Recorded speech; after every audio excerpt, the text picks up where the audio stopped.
I'm always drawn back to places where I've lived, the houses and their neighborhoods. For instance, there's a brownstone in the East 70s where, during the early years of the war, I had my first New York apartment. It was one room crowded with attic furniture, a sofa and fat chairs, upholstered in that itchy particular red velvet that one associates with hot days on a train. The walls were stucco and a color rather like tobacco spit. The single window looked out on a fire escape. Even so, it was a place of my own. The first. And my books were there, and jars of pencils to sharpen. Everything I needed, so I felt, to become the writer I wanted to be. It never occurred to me in those days to write about Holly Golightly, and probably it would not now, except for a conversation I had with Joe Bell that set the whole memory of her in motion again.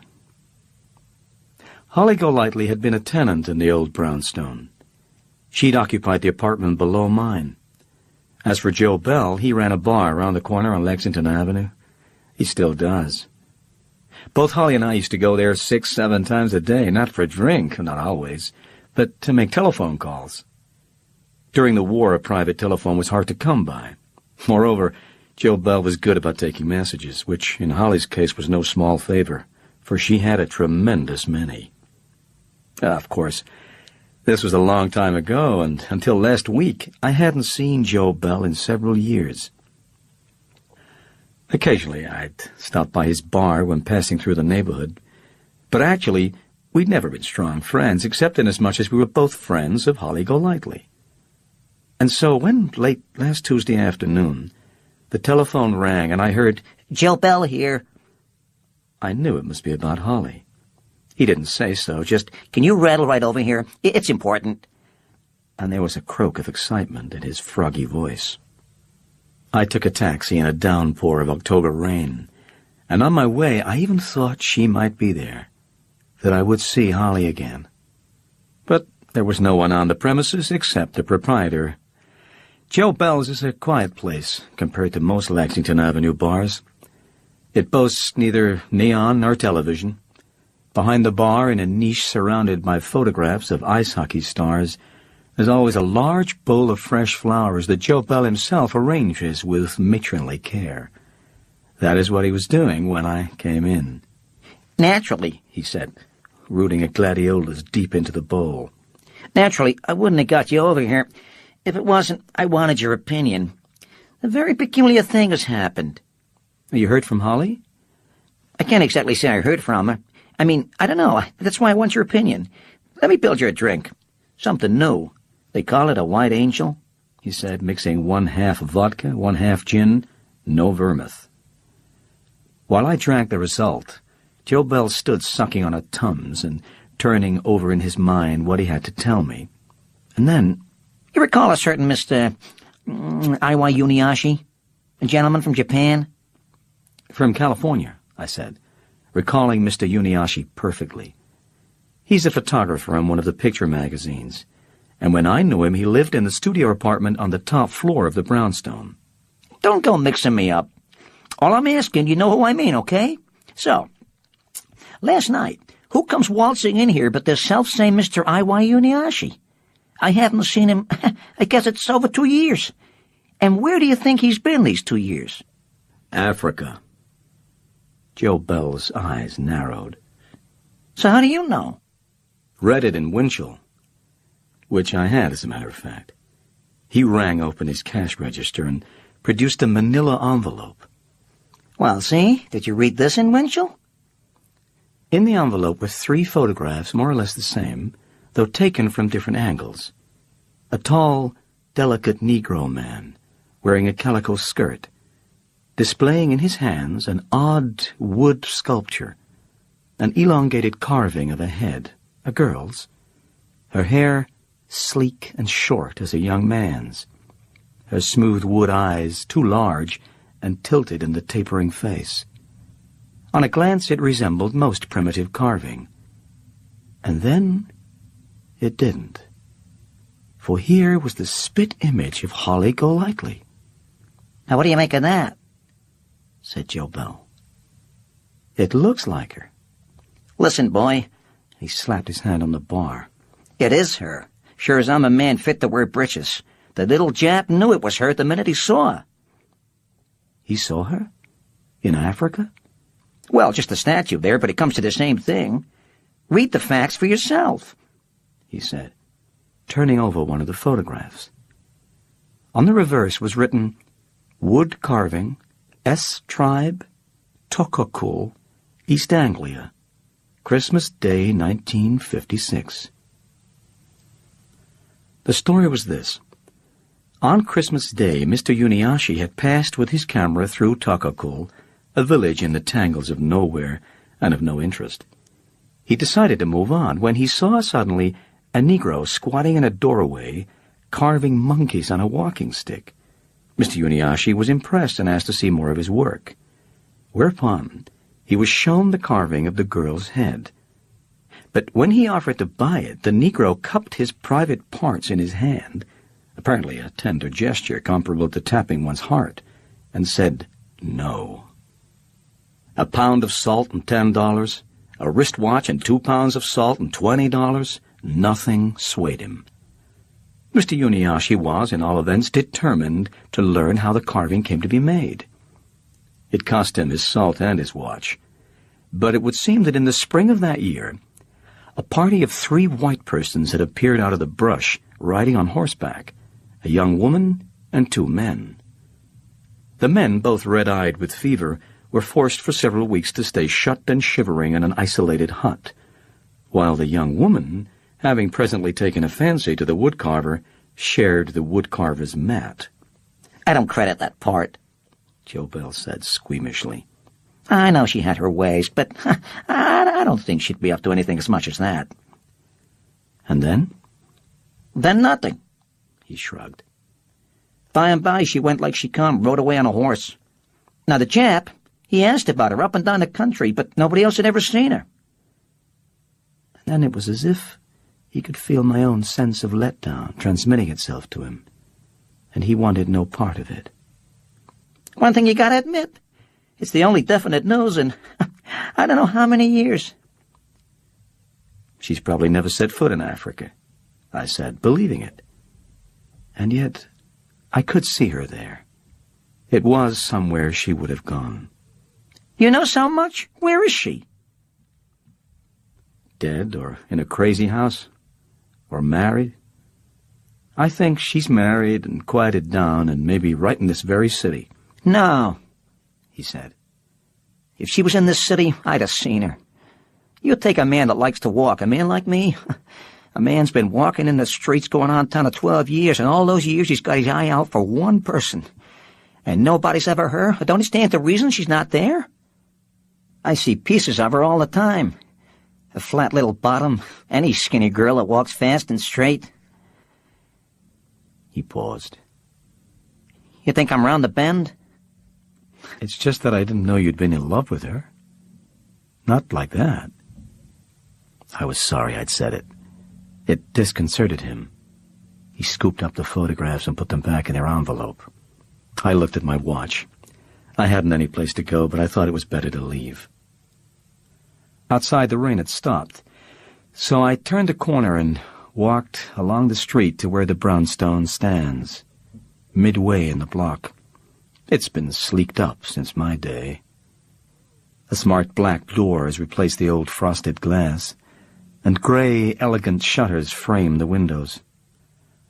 No one I remember still lives there except Madame Safia Spanella, a husky coloratura who every afternoon went roller skating in Central Park. I know she's still there because I went up the steps and looked at the mailboxes. It was one of these mailboxes that at first made me aware of Holly Golightly. I'd been living in the house about a week when I noticed that the mailbox belonging to apartment 2 had a name slot fitted with a curious card. It read, Miss Holiday Golightly, and underneath, in the corner, traveling. It nagged me like a tune. Miss Holiday Golightly, traveling. One night, it was long past 12, I woke up at the sound of Mr. Uniashi calling down the stairs. His voice fell through the whole house. Miss Golightly, I must protest. The voice that came back was silly young and self-amused. Oh, darling, I am sorry. I lost the goddamn key. You cannot go on ringing my bell. You must please have yourself key made. But I lose them all. Oh, don't be angry, you dear little man. I won't do it again. And if you promise not to be angry... Her voice was coming nearer as she was climbing the stairs. I might let you take those pictures we mentioned. By now I'd left my bed and opened the door an inch. I could hear Mr. Uniashi's silence. Hear because it was accompanied by an audible change of breath. When? He said. The girl laughed. Sometime, she answered, slurring the word. Any time, he said, and closed his door. I went out into the hall and leaned over the banister, just enough to see without being seen. She reached the landing, and the rag-back colors of her boy's hair, tawny streaks, strands of albino blonde and yellow, caught the hall light. It was a warm evening, and she wore a slim, cool black dress, black sandals, a pearl choker. For all her chic thinness, she had an almost breakfast cereal air of health, a soap and lemon cleanness. Her mouth was large, her nose upturned. A pair of dark glasses blotted out her eyes. I thought her anywhere between 16 and 30. As it turned out, she was shy 2 months of her 19th birthday. She was not alone. There was a man following behind her. He was short and vast, sun-lamped and pomaded, with a red carnation withering in his lapel. When they reached her door, she rummaged in her purse in search of a key and took no notice of the fact that his thick lips were nuzzling the nape of her neck. At last, though, finding the key and opening her door, she turned to him cordially. Bless you, darling. You were sweet to see me home. Hey, baby. Yes, Harry? Harry was the other guy. I'm Sid. I'm Sid Auerbach. You like me. I worship you, Mr. Auerbach, but good night, Mr. Auerbach. Mr. Auerbach stared in disbelief as the door shut firmly. Hey, baby. Let me in, baby. You like me. I'm a liked guy. Didn't they pick up the check? 5 people. You're friends. I never seen them before. Don't it give me the right you should like me? He tapped on the door gently, and then louder. Finally, he took several steps back, as though he meant to charge it. Instead, he plunged down the stairs, slamming a fist against the wall. Just as he reached the bottom, the door of the girl's apartment opened, and she poked out her head. Oh, Mr. Auerbach! He turned, a smile of relief oiling his face. She'd only been teasing. The next time a girl wants a little powder room change, she called, not teasing at all, take my advice, darling. Don't give her 20 cents. Miss Golightly kept her promise to Mr. Uniashi. Or I assume she did not ring his bell again, for in the next day she started ringing mine. Sometimes at 2 in the morning, 3, and 4. She had no qualms at what hour she got me out of bed to push the buzzer that released the downstairs door. As I had few friends and none who would come round so late, I always knew it was her. But on the first occasions of its happening, I went to my door half expecting bad news, a telegram, and Miss Golightly would call up, Sorry, darling, I forgot my key. Of course, we'd never met, though actually, on the stairs, in the street, we often came face to face. But she seemed not quite to see me. She was never without dark glasses, and she was always well-groomed. One might have thought her a photographer's model, perhaps a young actress, except that it was obvious, judging from her hours, she hadn't time to be either. Now and then I ran across her outside our neighborhood. Once a visiting relative took me to Club 21, And there at a superior table, surrounded by 4 men, was Miss Golightly, idly, publicly combing her hair, and her expression, an unrealized yawn, put, by example, a dampener on the excitement I felt over dining at so swanky a place. Another night, deep in the summer, the heat of my room sent me out into the streets. I walked down 3rd Avenue to 51st Street, where there was an antique store with an object in its window I admired, a palace of a bird cage, a mosque of minarets and bamboo rooms yearning to be filled with talkative parrots. But the price was $350. On the way home, I noticed a cab driver crowd gathered in front of P.J. Clark's saloon, apparently attracted there by a happy group of whiskey-eyed Australian Army officers baritoning Waltzing Matilda. As they sang, they took turns spin-dancing a girl over the cobbles, and the girl, Miss Golightly, to be sure, floated round in their arms light as a scarf. But if Miss Golightly remained unconscious of my existence, except as a doorbell convenience, I became rather an authority on hers. I discovered, from observing the trash basket outside her door, that her regular reading consisted of tabloids and travel folders, and astrological charts, that she smoked an esoteric cigarette called picayunes, survived on cottage cheese and Melba toast, that her vari-colored hair was somewhat self-induced, and that she received V-letters by the bale. They were always torn into strips like bookmarks. I used occasionally to pluck myself a bookmark in passing. Remember and miss you and rain and please write and damn and goddamn were the words that recurred most often on these slips. Those and lonesome and love. Also, she had a cat, and she played the guitar.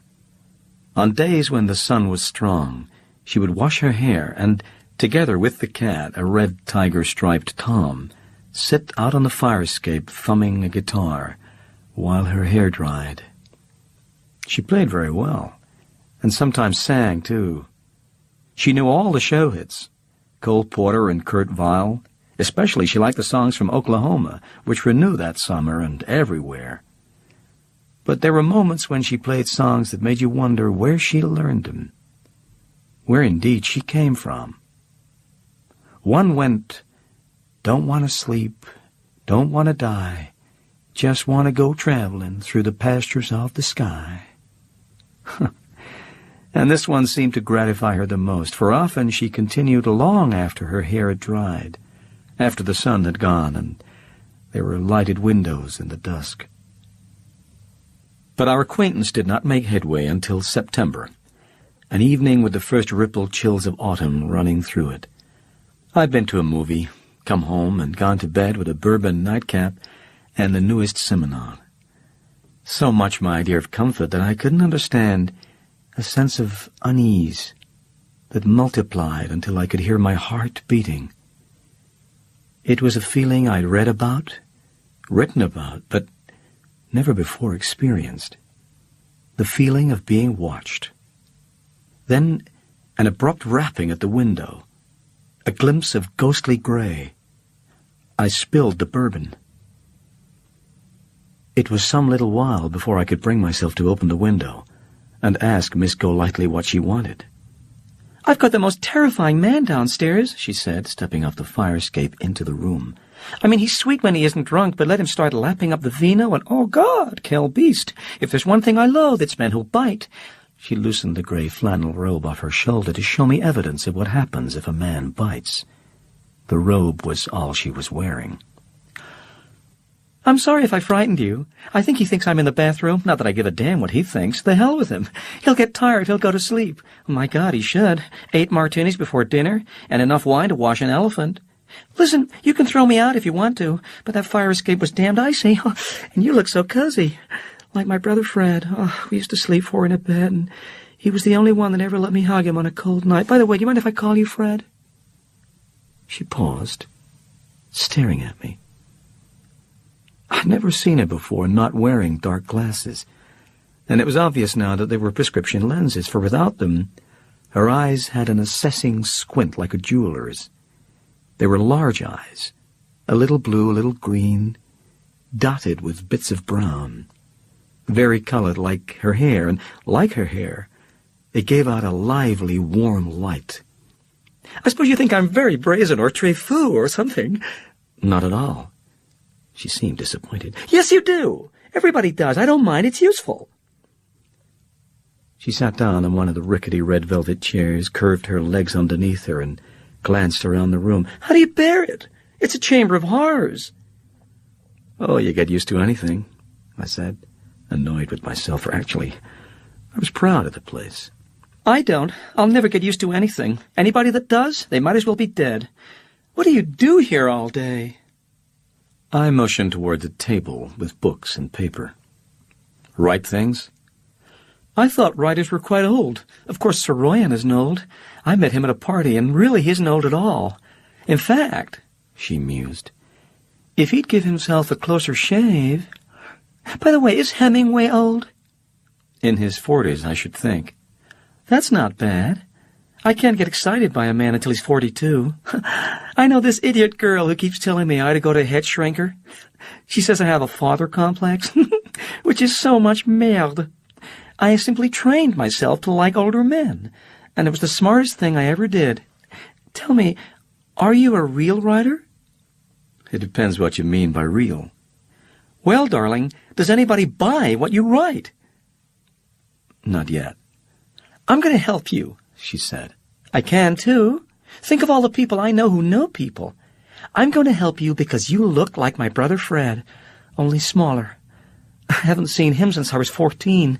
That's when I left home, and he was already 6'2".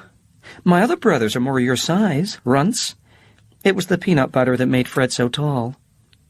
Everybody thought it was Dotty, the way he gorged himself on peanut butter, but he wasn't Dotty, just sweet and vague and terribly slow.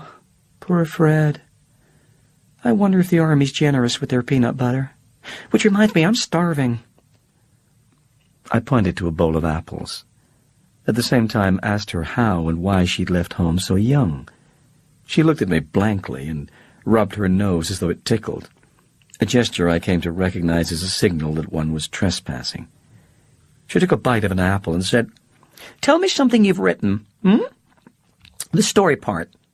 That's one of the troubles. They're not the kind of stories you can tell. Too dirty? Maybe I'll let you read one sometime. Whiskey and apples go together. Fix me a drink, darling. Then you can read me a story yourself.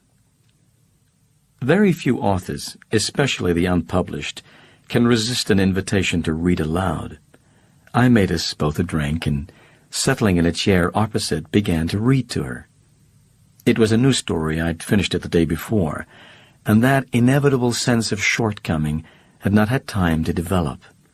It was about two women who share a house, schoolteachers, one of whom, when the other becomes engaged, spreads with anonymous notes a scandal that prevents the marriage.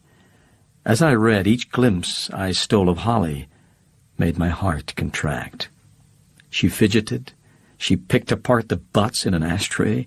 She mooned over her fingernails as though longing for file. Worse, when I did seem to have her interest, there was actually a telltale frost over her eyes, as if she were wondering whether to buy a pair of shoes she'd seen in some window. "Is that the end?" she asked, waking up. Of course, I like dykes themselves. They don't scare me a bit. But stories about dykes bore the bejesus out of me. "Well, really, darling," she said, because I was clearly puzzled. "If it's not about a couple of old bull dykes, what the hell is it about?" But I was in no mood to compound the mistake of having read the story with the further embarrassment of explaining it. "Incidentally," she said, "do you happen to know any nice lesbians? I'm looking for a roommate." "Well, don't laugh. Dykes are wonderful homemakers. They love to do all the work. You never have to bother about brooms and defrosting and sending out laundry. I had a roommate in Hollywood. She played in westerns. They called her the Lone Ranger. But I'll say this for her. She was better than a man around the house. Of course, people couldn't help but think I must be a bit of a dyke myself. And of course I am. Well, everyone is. A bit. So what? That never discouraged a man yet. In fact, it seems to goad them on. That's not true. She was staring at an alarm clock on the table. It can't be 4:30. The window was turning blue. A sunrise breeze banded the curtains. What is today? Thursday. Thursday? She stood up. My God, she said, and sat down again with a moan. It's too gruesome.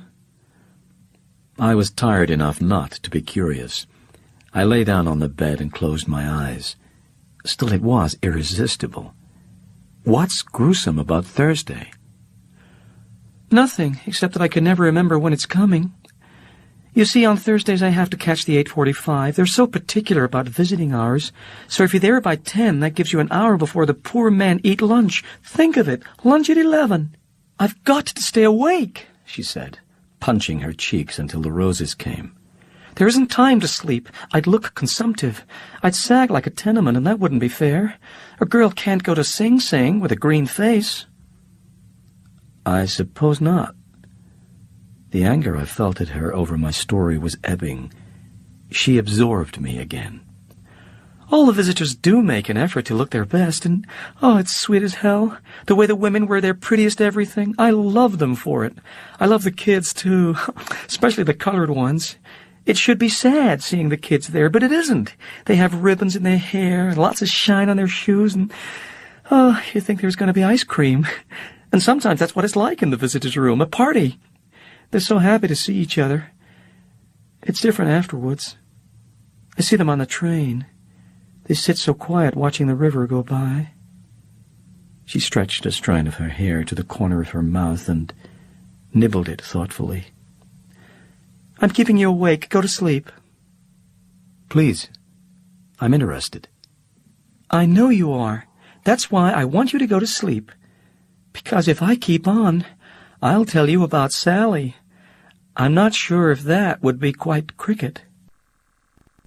Holly Golightly chewed her hair silently. Then she said, They never told me not to tell anyone, in so many words. And it is funny. Maybe you could put it in a story with different names and whatnot. Listen, Fred, she said, reaching for another apple. You gotta cross your heart and kiss your elbow. Perhaps contortionists can kiss their elbow. She had to accept an approximation. Well, she said with a mouthful of apple, you may have read about him in the papers.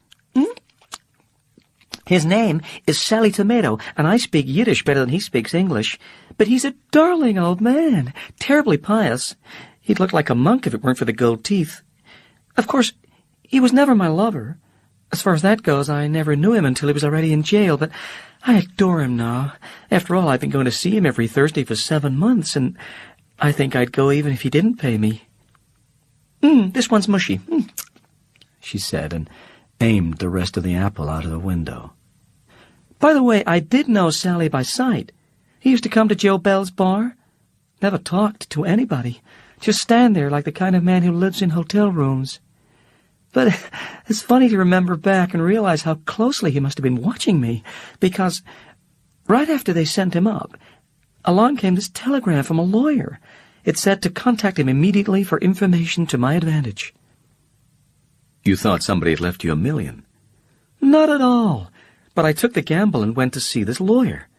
He asked me how I'd like to cheer up a lonely old man, and at the same time pick up $100 a week. I told him, look, darling, you got the wrong Miss Golightly. I'm not a nurse that does tricks on the side.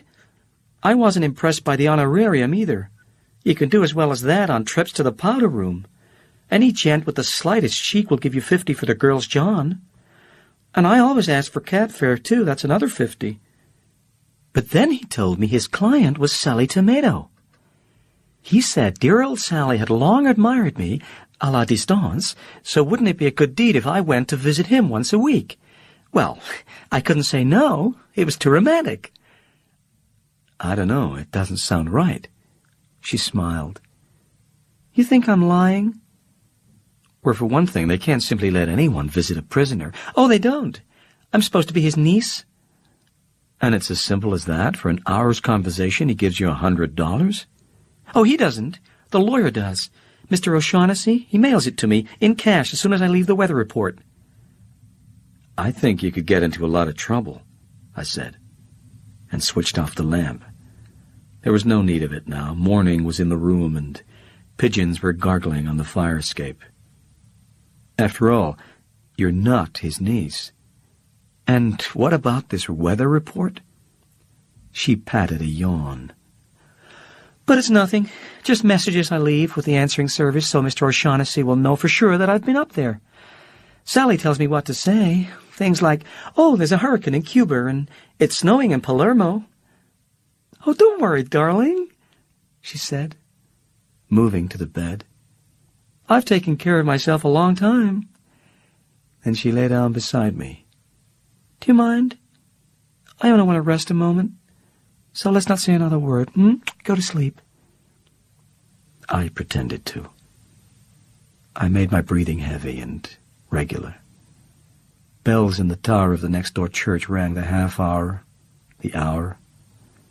It was 6 when she put her hand on my arm. A fragile touch, careful not to waken. Poor Fred, she whispered. And it seemed she was speaking to me. But she was not. Where are you, Fred? Because it's cold. There's snow in the wind. Her cheek came to rest against my shoulder. A warm, damp weight. Why are you crying? She sprang back, sat up. Oh, for God's sake, she said, starting for the window and the fire escape. I hate Snoops. The next day, Friday, I came home to find outside my door a grand Lux Charles & Co. basket with her card, Miss Holly Golightly, traveling, and scribbled on the back in a freakishly awkward kindergarten hand, Bless you, darling Fred. Please forgive the other night. You were an angel about the whole thing. Mille tendresses. Holly. P.S. I won't bother you again. I replied, Please do, and left this note at her door with what I could afford, a bunch of street vendor violets. But I neither saw nor heard from her, and I gathered she'd gone so far as to obtain a downstairs key. At any rate, she no longer rang my bell. I missed that. And as the days merged, I began to feel toward her certain far-fetched resentments, as if I were being neglected by my closest friend. By Wednesday, thoughts of Holly, of Sing Sing and Sally Tomato, of worlds where men forked over $50 for the powder room, were so constant that I couldn't work. That night, I left a message in her mailbox. Tomorrow is Thursday. The next morning rewarded me with a second note. Bless you for reminding me. Can you stop for a drink tonight? 6-ish. I waited until 6:10, and then made myself delay 5 minutes more. A creature answered the door. His shoes sported elevated heels. Without these added inches, one might have taken him for a little person. His bald, freckled head was dwarf big. Attached to it were a pair of pointed, truly elfin ears. He had Pekingese eyes, unpitying and slightly bulged. Tufts of hair sprouted from his ears, from his nose. His jowls were gray with afternoon beard, and his handshake almost furry. "Kid's in the shower," he said, motioning a cigar toward a sound of water hissing in another room. The room in which we stood seemed as though it were being just moved into. Suitcases and unpacked crates were the only furniture. The crates served as tables. One supported the mixings of a martini, another a lamp, Holly's red cat, and a bowl of yellow roses. Bookcases, covering one wall, boasted a half-shelf of literature. I warmed to the room at once. I liked its fly-by-night look. The man cleared his throat. "You expected?" He found my nod uncertain. His cold eyes operated on me, made neat exploratory incisions. "A lot of characters come here. They're not expected. You know the kid Long?" "Not very. I live upstairs." The answer seemed to explain enough to relax him. "So what do you think? Is she or ain't she?" "Ain't she what?" "A phony." I wouldn't have thought so.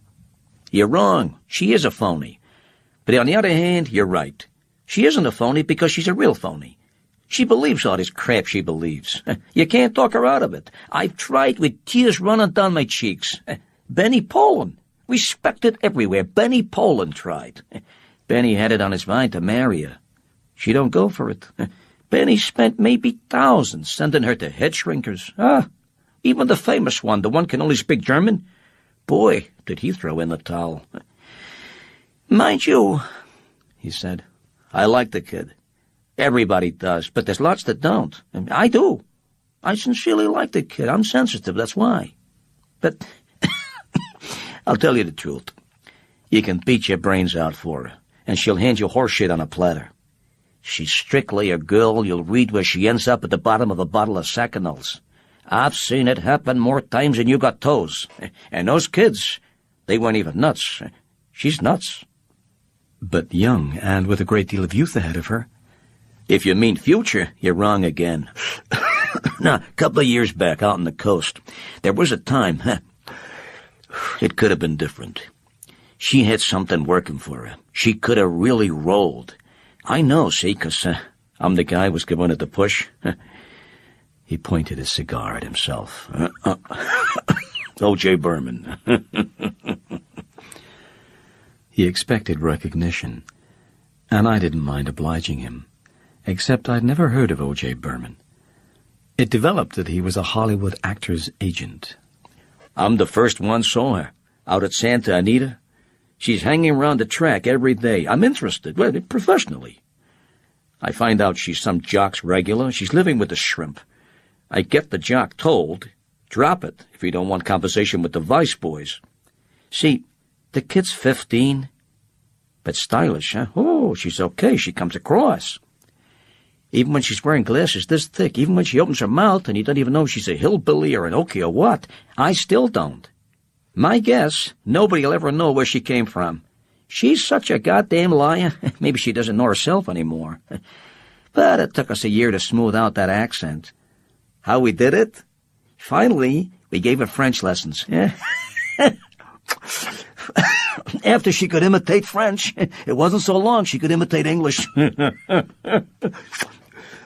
People were interested, big ones. And to top it all, Benny Poland wants to marry her. An agent could ask for more. And then, wham, the story of Dr. Wassel. You see that picture? Oh, Cecil B. DeMille. Gary Cooper. Jesus, I kill myself. It's all set. They're going to test her for the part of Dr. Wassel's nurse. One of his nurses, anyway. Then wham, the phone rings. She says, this is Holly. I say, honey, you sound far away. She says, I'm in New York. I say, what the hell are you doing in New York when it's Sunday and you got a test tomorrow? She says, I'm in New York 'cause I've never been to New York. I say, get your ass on a plane and get back here. She says, I don't want it. I say, what's your angle, doll? She says, you gotta want it to be good, and I don't want it. I say, well, what the hell do you want? And she says, when I find out, you'll be the first to know. See what I mean? Horseshit on a platter. This is what she wants? He said, flinging out his arms. A lot of characters they aren't expected, living off tips, running around with bums. So maybe she could marry Rusty Trawler. You should pin a medal on her for that. He waited, glaring. Sorry, I don't know him. You don't know Rusty Trawler? You can't know much about the kid. Bad deal. I was hoping you maybe had influence, could level with the kid before it's too late. But according to you, it already is.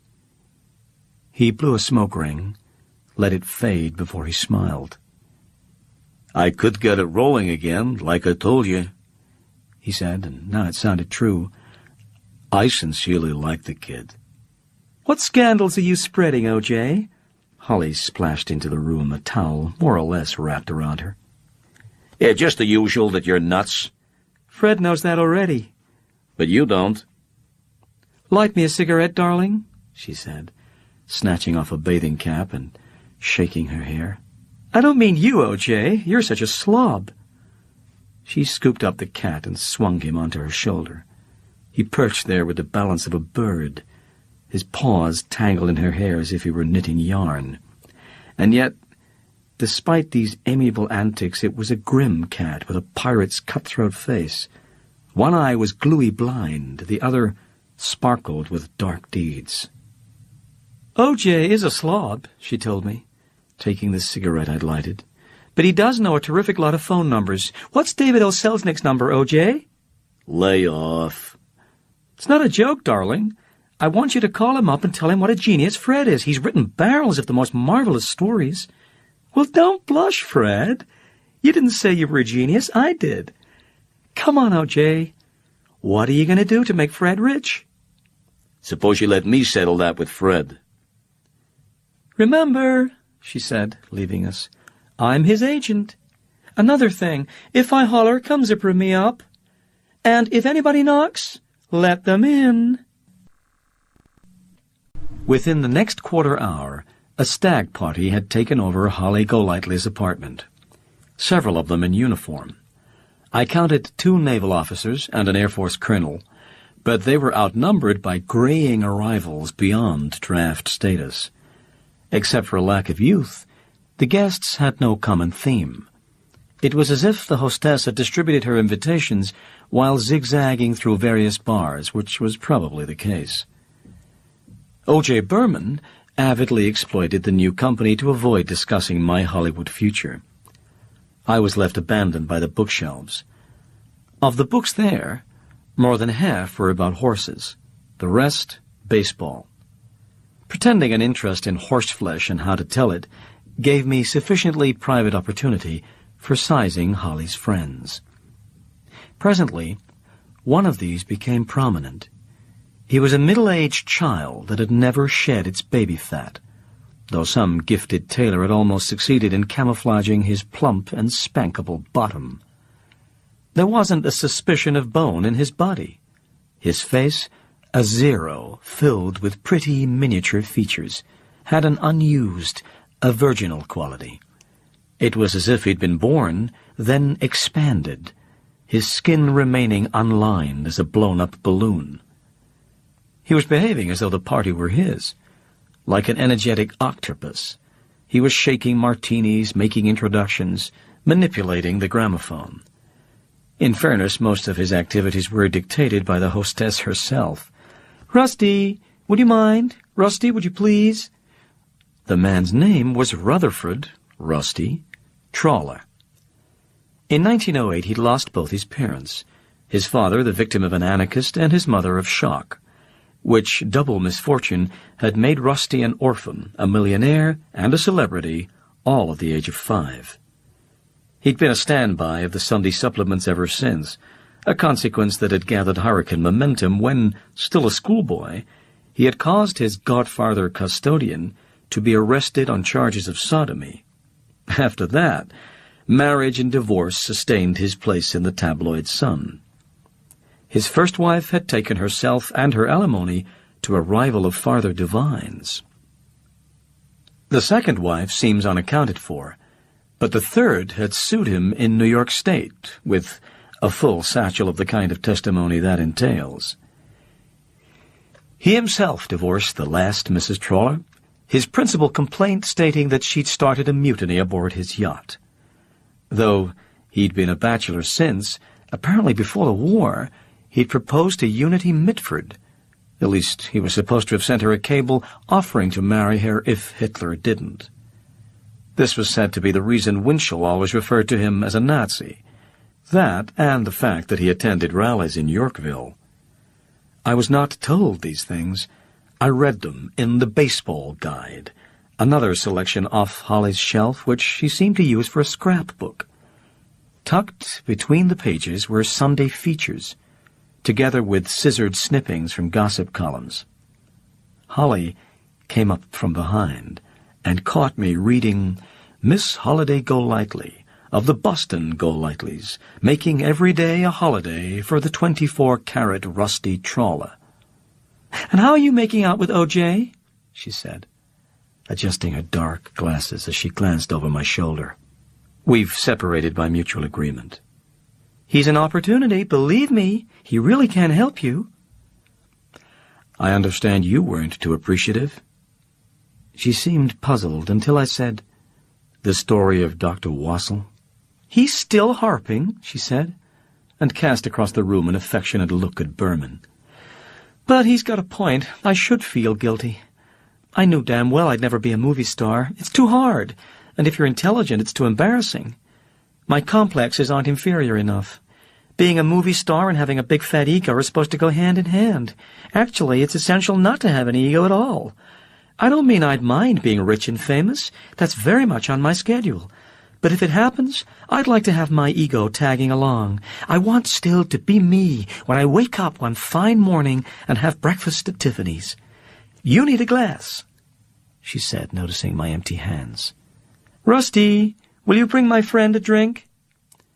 She was carrying her cat in one hand. "Poor slob," she said, tickling his head. "Poor slob without a name. It's a little inconvenient, but I haven't any right to give him one. He'll have to wait until he belongs to somebody. We just sort of took up by the river one day. We don't belong to each other. I don't want to own anything until I know I've found the place where me and things belong together. I'm not quite sure where that is just yet, but I know what it's like. It's like Tiffany's.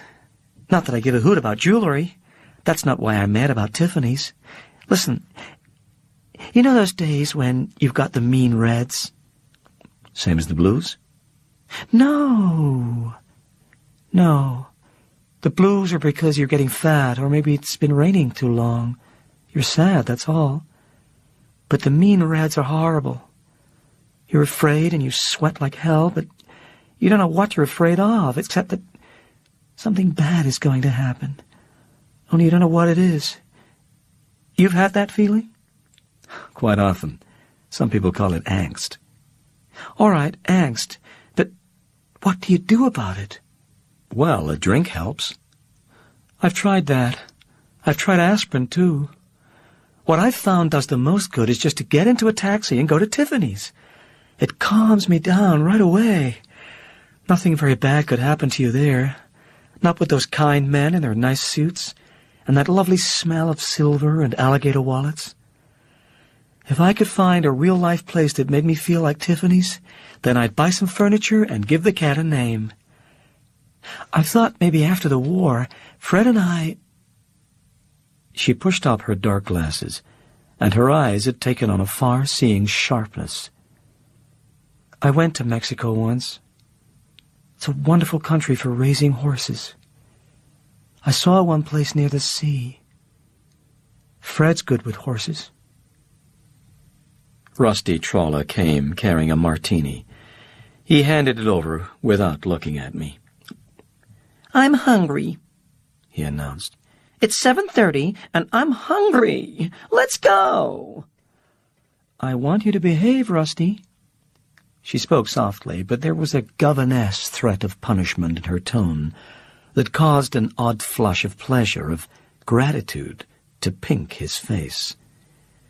"You don't love me," he complained, as though they were alone. "Do you love me?" She patted him. "Tend to your chores, Rusty, and when I'm ready, we'll go eat wherever you want." As he returned to his duties with a satisfied waddle, I couldn't resist reminding her that she hadn't answered his question. "Do you love him?" "I told you, you can make yourself love anybody. Besides, he had a stinking childhood." "If it was so stinking, why does he cling to it?" "Use your head. Can't you see? It's just that Rusty feels safer in diapers than he would in a skirt, which is really the choice, only he's awfully touchy about it. Oh, by the way, I'm not pretending I don't know he's rich. Even land in Mexico costs something." She reached for my martini. I hadn't touched it. She drained it in 2 swallows. "Now," she said, "quit stalling. You're going to make friends with O.J." An occurrence at the door intervened.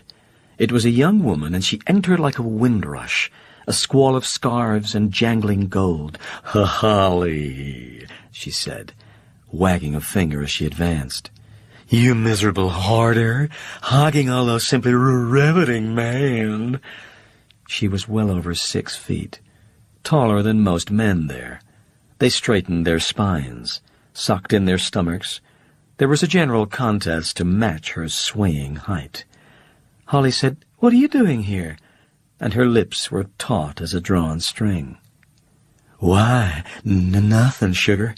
I've been upstairs working with Mr. Uniashi. Christmas stuff for the bazaar. They used to have vexed, sugar." She scattered a roundabout smile.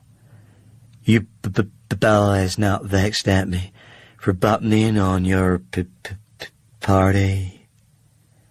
Rusty Trawler tittered. He squeezed her arm as though to admire her muscle, and asked her if she could use a drink. "I surely could. Holly, honey," she said, slightly shoving her, "don't you bother about me. I can introduce myself."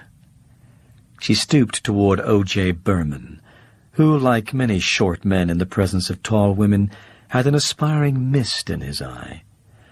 "I'm Mag Wildwood, from Wildwood, Arkansas.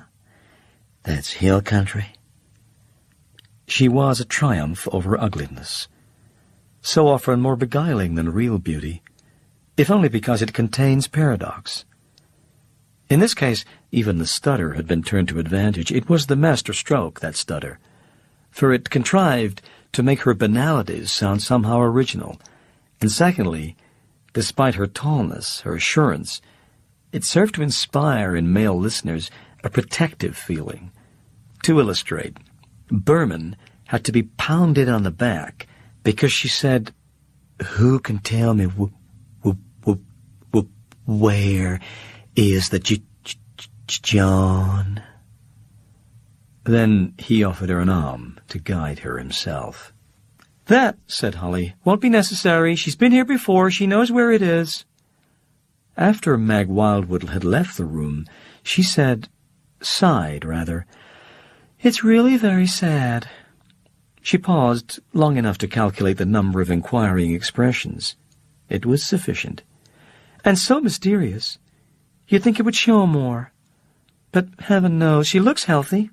So, well, clean. That's the extraordinary part. Wouldn't you," she asked with concern, but of no one in particular, "wouldn't you say she looked clean?" Mag Wildwood couldn't understand it, the abrupt absence of warmth on her return. The conversation she began behaved like green logs. They fumed but would not fire.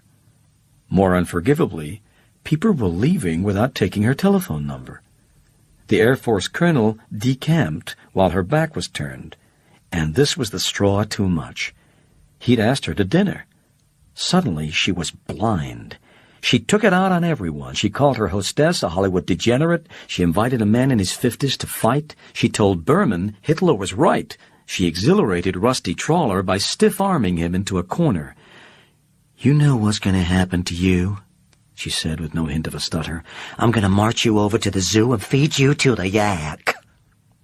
He looked altogether willing, but she disappointed him by sliding to the floor, where she sat, humming. "You're a bore. Get up from there," Holly said, stretching on a pair of gloves. The remnants of the party were waiting at the door, and when the bore didn't budge, Holly cast me an apologetic glance. "Be an angel, will you, Fred? Put her in a taxi. She lives at the Winslow." They were gone. The prospect of steering an Amazon into a taxi obliterated whatever resentment I felt. But she solved the problem herself. Rising on her own steam, she said, "Let's go, Stork. Catch lucky balloon," and fell full length like an axed oak. My first thought was to run for a doctor, but examination proved her pulse fine and her breathing regular. She was simply asleep. After finding a pillow for her head, I left her to enjoy it. The following afternoon, I collided with Holly on the stairs. "You," she said, hurrying past with a package from the druggist. There she is, on the verge of pneumonia, a hangover out to here, and the mean Reds on top of it. I gathered from this that Mag Wildwood was still in the apartment, but she gave me no chance to explore her surprising sympathy. Sunday was an Indian summer day. The sun was strong, my window was open, and I heard voices on the fire escape. Holly and Mag were sprawled there on a blanket, the cat between them. Their hair, newly washed, hung lankly. They were busy, Holly varnishing her toenails, Mag knitting on a sweater. Mag was speaking. "If you ask me, I think you're lucky. At least there's one thing you can say for Rusty. He's an American." "Bully for him." "Sugar, there's a war on. And when it's over, you've seen the last of me, boy." "I don't feel that way. I'm proud of my country. The men in my family were great soldiers. There's a statue of Papa Daddy Wildwood smack in the center of Wildwood." "Fred's a soldier," said Holly. "But I doubt if he'll ever be a statue." "Could be. They say the more stupid you are, the braver." "He's pretty stupid. Fred's that boy upstairs. I didn't realize he was a soldier, but he does look stupid." "He's a different Fred. Fred's my brother." "You call your own flesh and blood stupid? A boy that's fighting for you and me and all of us? What is this, a Bond rally?" "I just want you to know where I stand. I appreciate a joke, but underneath I'm a serious person. I'm proud to be an American. That's why I'm so sorry about Jose." She put down her knitting needles. "If only I could get used to the idea of marrying a Brazilian. And being a Brazilian myself. It's such a canyon to cross. No, my only chance is to try and make Jose forget politics and become an American. It's such a useless thing for a man to want to be the president of Brazil." "Oh," she sighed and picked up her knitting. On Monday, when I went down for the morning mail, the card on Holly's box had been altered, a name added. Miss Golightly and Miss Wildwood were now traveling together. This might have held my interest longer except for a letter in my own mailbox. It was from a small university review to whom I'd sent a story. They liked it, and, though I must understand they could not afford to pay, they intended to publish. I had to tell someone, and taking the stairs two at a time, I pounded on Holly's door. I didn't trust my voice to tell the news. As soon as she came to the door, her eyes squinty with sleep, I thrust the letter at her. It seemed as though she'd had time to read 60 pages before she handed it back. "I wouldn't let them do it, not if they don't pay you," she said, yawning.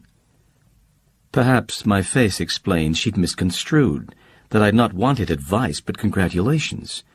Her mouth shifted from a yawn into a smile.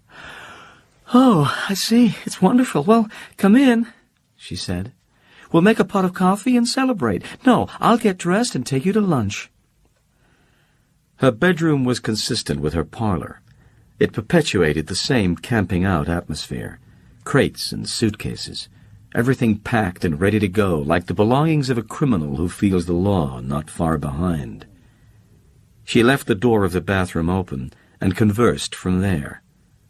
She supposed I knew Mag Wildwood had moved in, and wasn't that convenient, because if you're going to have a roommate, and she isn't a dyke, then the next best thing is a perfect fool, which Mag was, because then you can dump the lease on them and send them out for the laundry. One could see that Holly had a laundry problem. The room was strewn like a girls' gymnasium. "And you know, she's quite a successful model. Isn't that fantastic?" she said, hobbling out of the bathroom as she adjusted a gaunter. "It ought to keep her out of my hair most of the day, and there shouldn't be too much trouble on the man front.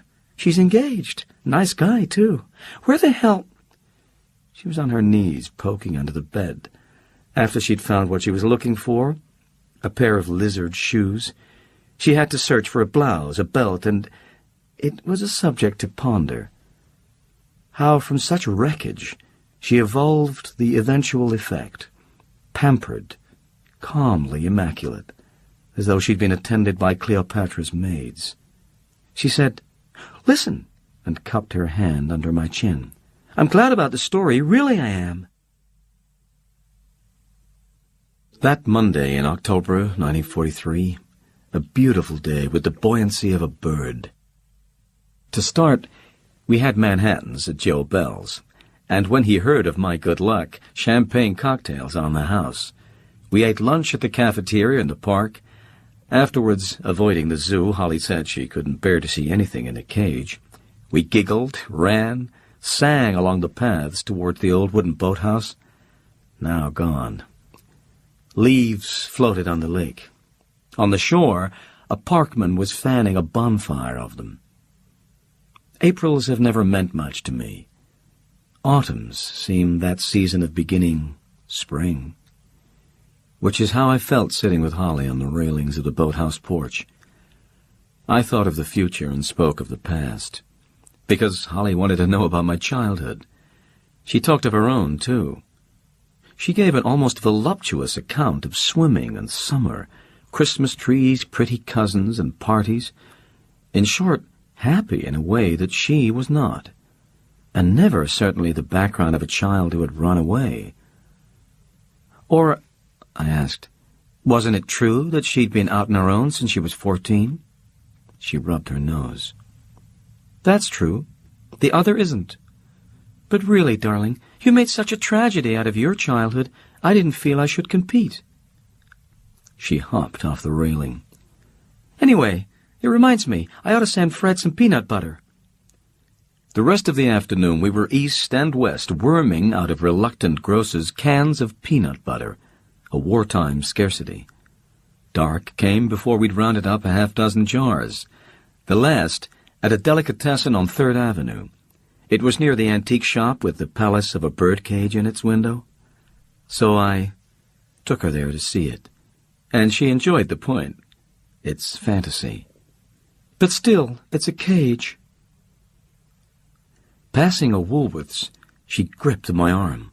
"Let's steal something," she said, pulling me into the store. "Come on, don't be chicken." She scouted a counter piled with paper pumpkins and Halloween masks. The saleslady was occupied with a group of nuns trying on masks. Holly picked up a mask and slipped it over her face. She chose another and put it on mine. Then she took my hand and we walked away. Outside we ran a few blocks, I think to make it more dramatic, but also because, as I'd discovered, successful theft exhilarates. I wondered if she'd often stolen. "I used to," she said. "I had to, but I still do it every now and then, sort of to keep my hand in." We wore the masks all the way home. I have a memory of spending many hither and yonning days with Holly. And it's true, we did, at odd moments, see a great deal of each other, but on the whole, the memory is false. Because toward the end of the month I found a job. What is there to add? The less the better, except to say it was necessary and lasted from 9 to 5, which made ours, Holly's and mine, extremely different. Unless it was Thursday, her Sing-Sing day, or unless she'd gone horseback riding in the park, as she did occasionally, Holly was hardly up when I came home. Sometimes, stopping there, I shared her wake-up coffee while she was dressing for the evening. She was forever on her way out, not always with Rusty Trawler, but usually, and usually too, they were joined by Mag Wildwood and the handsome Brazilian, José Ibarra Regar, her fiancé, who seemed as out of place in their company as a violin in a jazz band. He was intelligent, he was presentable, he appeared to have a serious link with his work, which was obscurely governmental, and took him to Washington several days a week. Late one afternoon, while waiting for a Fifth Avenue bus, I noticed a taxi stop across the street to let out a girl who ran up the steps of the 42nd Street Public Library. She was through the doors before I recognized her, which was pardonable. For Holly and libraries were not an easy association to make. I let curiosity guide me between the lions. debating on the way whether I should admit following her or pretend coincidence. In the end, I did neither, but concealed myself some tables away from her in the general reading room, where she sat behind her dark glasses and a fortress of literature she'd gathered at the desk. She sped from one book to the next, intermittently lingering on a page, always with a frown, as if it were printed upside down.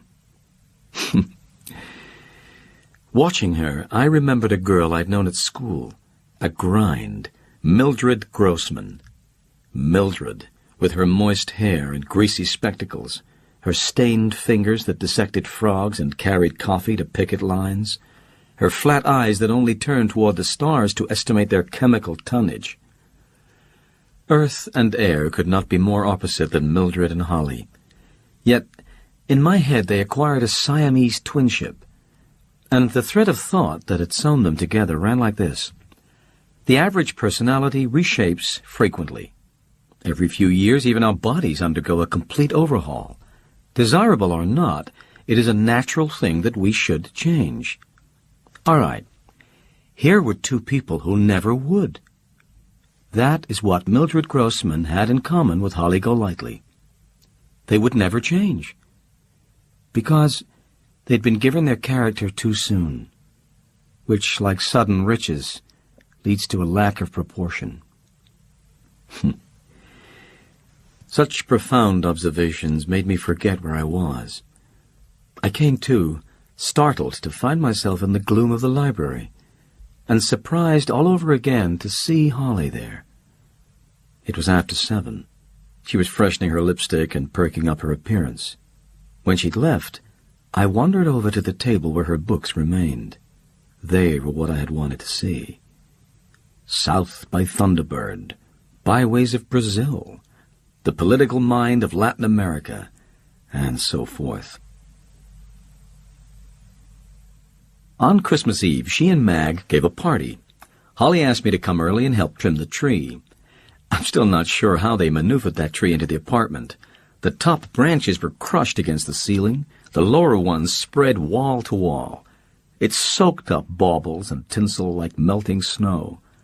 Holly suggested she run out to Woolworth's and steal some balloons. She did, and they turned the tree into a fairly good show. We made a toast to our work, and Holly said, "Look in the bedroom. There's a present for you." I had one for her, too. A small package in my pocket that felt even smaller when I saw, square on the bed and wrapped with a red ribbon, the beautiful birdcage. "But, Holly, it's dreadful." "I couldn't agree more, but I thought you wanted it." "The money, $350? She shrugged. "A few extra trips to the powder room. Promise me, though, promise me you'll never put a living thing in it." I started to kiss her, but she held out her hand. "Gimme," she said, tapping the bulge in my pocket. "I'm afraid it isn't much." And it wasn't. A St. Christopher's medal. But at least it came from Tiffany's. Holly was not a girl who could keep anything, and surely by now she has lost the St. Christopher's medal I gave her that Christmas. But the birdcage is still mine. I've lugged it to New Orleans, Nantucket, all over Europe, Morocco, the West Indies. Yet I seldom remember that it was Holly who gave it to me. Because at one point I chose to forget. We had a big falling out, and among the objects rotating in the eye of our hurricane were the birdcage and O.J. Berman and my story, a copy of which I'd given Holly when it appeared in the University Review. Sometime in February, Holly had gone on a winter trip with Rusty, Mag, and José Barrajigar. She was brown as iodine. She'd had a wonderful time. "Well, first of all, we were in Key West, and Rusty got mad at some sailors or vice versa. Anyway, he'll have to wear a spine brace for the rest of his life. Dearest Mag ended up in the hospital, too. First-degree sunburn. Disgusting. All blisters and citronella. Whew. We couldn't stand the smell of her, so Jose and I left them in the hospital and went to Havana. Of course, when we got back to Key West, Mag was positive I'd spent the whole time sleeping with Jose. Actually, things were pretty tense till I had a heart-to-heart with her.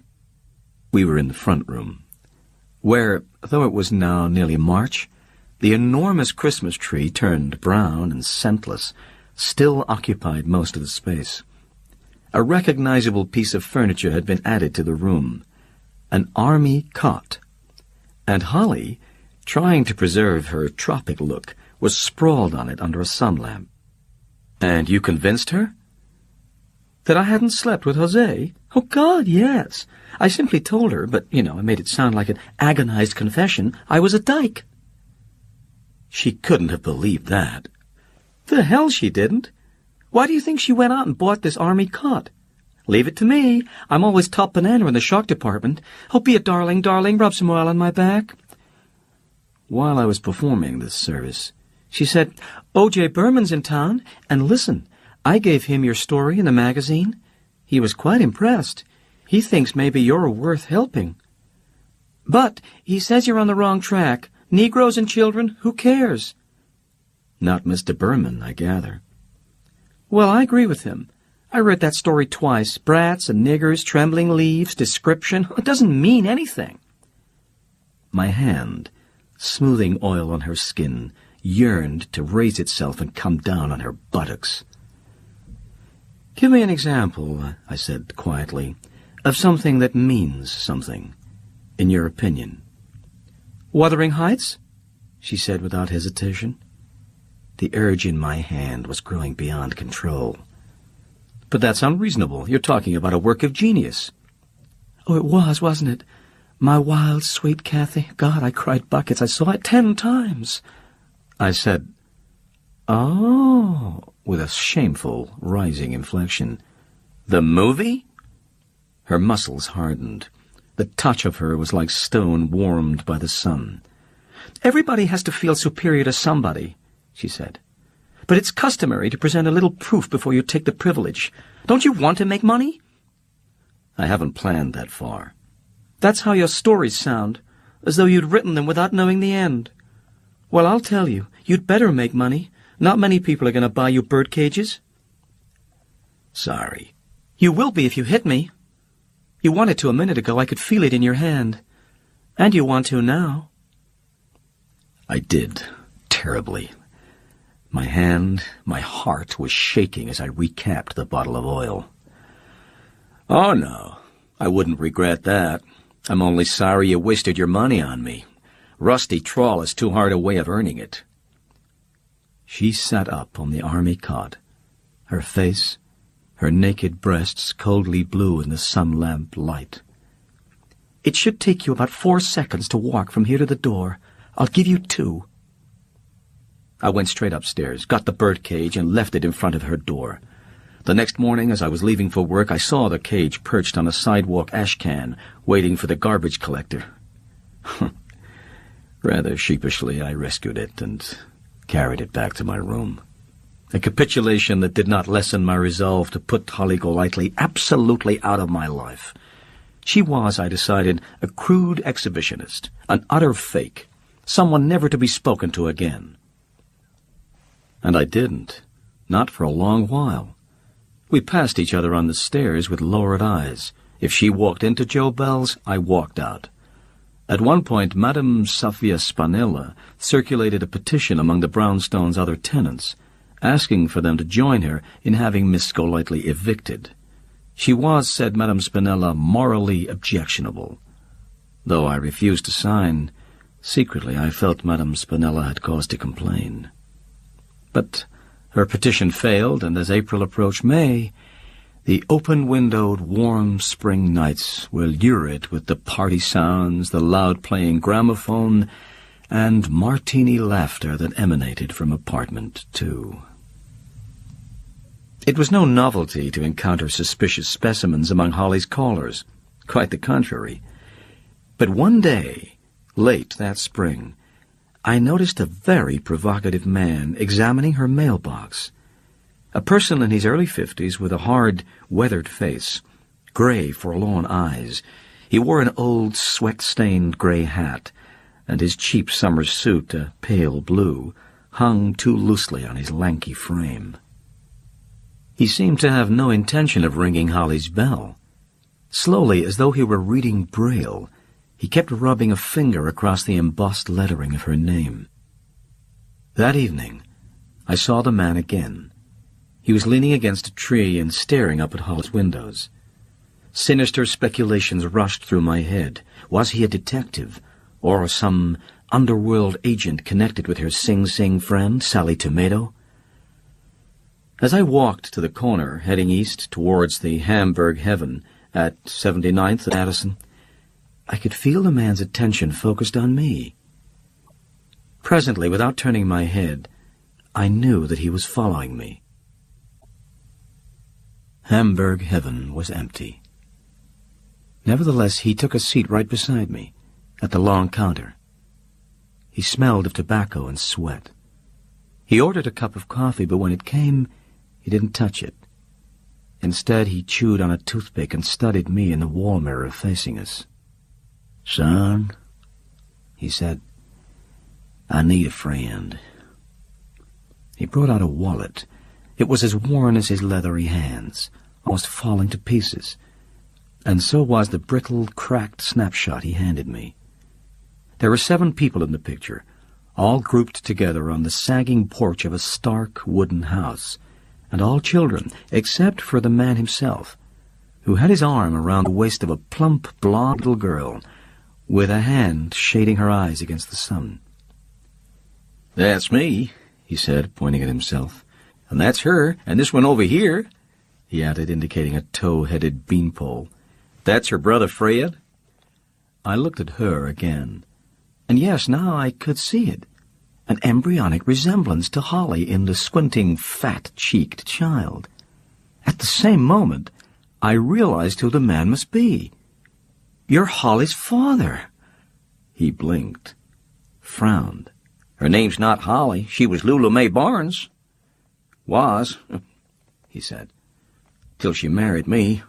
I'm her husband, Doc Golightly. I'm a horse doctor, animal man, do some farming, too, near Lip, Texas. Son, why are you laughing?" It wasn't real laughter, it was nerves. I took a swallow of water and choked. He pounded me on the back. "This here's no humorous matter, son. I've been 5 years looking for my woman. Soon as I got that letter from Fred saying where she was, I bought myself a ticket on the Greyhound. Lulu Mae belongs home with her husband and children." "Children?" "Them's her children," he said, almost shouted. He meant the 4 other young faces in the picture, 2 barefooted girls and a pair of overalled boys. Well, of course the man was deranged. "But Holly can't be the mother of those children. They're older than she is, bigger." "Now, son, I didn't claim there was her natural children. Their own precious mother, Jesus rest her soul, she passed away 4th of July, Independence Day, 1936, when I married Lulu Mae. That was in December 1938. She was going on 14. Maybe an ordinary person being only 14 wouldn't know their right mind, but you take Lulu Mae. She was an exceptional woman. She knew good and well what she was doing when she promised to be my wife and the mother of my children. She plain broke our hearts when she ran off like she done." It was too implausible not to be fact. Moreover, it dovetailed with O.J. Berman's description of the Holly he'd first encountered in California. You don't know whether she's a hillbilly or an Okie or what. "Plain broke her hearts," the horse doctor repeated. "She had no cause. All the housework was done by her daughters. Lulu Mae could just take it easy. Our own cows, our own garden, chickens, pigs. Son, that woman got positively fat, while her brother growed into a giant, which is a sight different from how they come to us. 'Twas Nellie, my oldest girl. She come to me one morning. She said, 'Papa, I got 2 wild young'uns locked in the kitchen. I caught stealing milk and turkey eggs.' Well, you never saw a more pitiful something. Ribs sticking out everywhere. Legs so puny they can hardly stand. The story was, their mother died of the TB and their papa done the same. Lulu Mae and her brother, they've been sent off to live with some mean, no-count people 100 miles east of Tulip. She had good cause to run off from that house. She didn't have none to leave mine. 'Twas her home. He leaned his elbows on the counter and, pressing his closed eyes with his fingertips, sighed. She plumped out to be a real pretty woman. Lively, too. Talky as a jaybird. First thing you know, I'm out picking flowers. I tamed her a crow and taught it to say her name. I showed her how to play the guitar. Just to look at her made the tears spring to my eyes. And the night I proposed, I cried like a baby. She said, "What do you want to cry for, a dog? Of course we'll be married. I've never been married." He chuckled and chewed on his toothpick a moment. "Don't tell me that woman wasn't happy," he said challengingly. "We all doted on her. She didn't have to lift her finger, except to eat a piece of pie, except to comb her hair and send away for all them magazines. Ask me, that's what's done it. Looking at show-off pictures, reading dreams. That's what started her walking down the road. Every day she'd walk a little further, a mile and come home, 2 miles and come home, and one day she just kept on."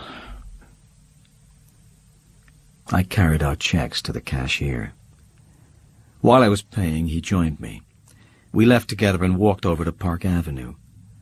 I said, "But what about her brother? He didn't leave?" "No, sir. Fred was with us right till they took him in the Army. A fine boy, fine with horses. He didn't know what got into Lulu May. After he was in the Army, Fred started hearing from her. The other day, he wrote me her address, so I come to get her. I know she's sorry for what she done. I know she wants to go home." He seemed to be asking me to agree with him. I told him that I thought he'd find Holly, or Lulu May, somewhat changed. "Listen, son," he said as we reached the steps of the brownstone. "I advised you I need a friend, because I don't want to surprise her, scare her none. That's why I've held off. Be my friend. Let her know I'm here." The notion of introducing Miss Golightly to her husband had its satisfying aspects, and glancing up at her lighted windows, I hoped her friends were there, for the prospect of watching the Texan shake hands with Mag and Rusty and Jose was more satisfying still. But Doc Golightly's proud, earnest eyes and sweat-stained hat made me ashamed of such anticipations. He followed me into the house and prepared to wait at the bottom of the stairs. "Do I look nice?" he whispered, brushing his sleeves and tightening the knot of his tie. Holly was alone. She answered the door at once. In fact, she was on her way out. White satin dancing pumps and quantities of perfume announced gala intentions. "Well, idiot," she said, and playfully slapped me with her purse. "I'm in too much of a hurry to make up now. We'll smoke the pipe tomorrow, okay?" "Sure, Lulu May. If you're still around tomorrow." She took off her dark glasses and squinted at me. It was as though her eyes were shattered prisms, the dots of blue and gray and green like broken bits of sparkle. "He told you that?" she said in a small, shivering voice. "Oh, please, where is he?" She ran past me into the hall. "Fred?" she called down the stairs. "Fred, where are you, darling?"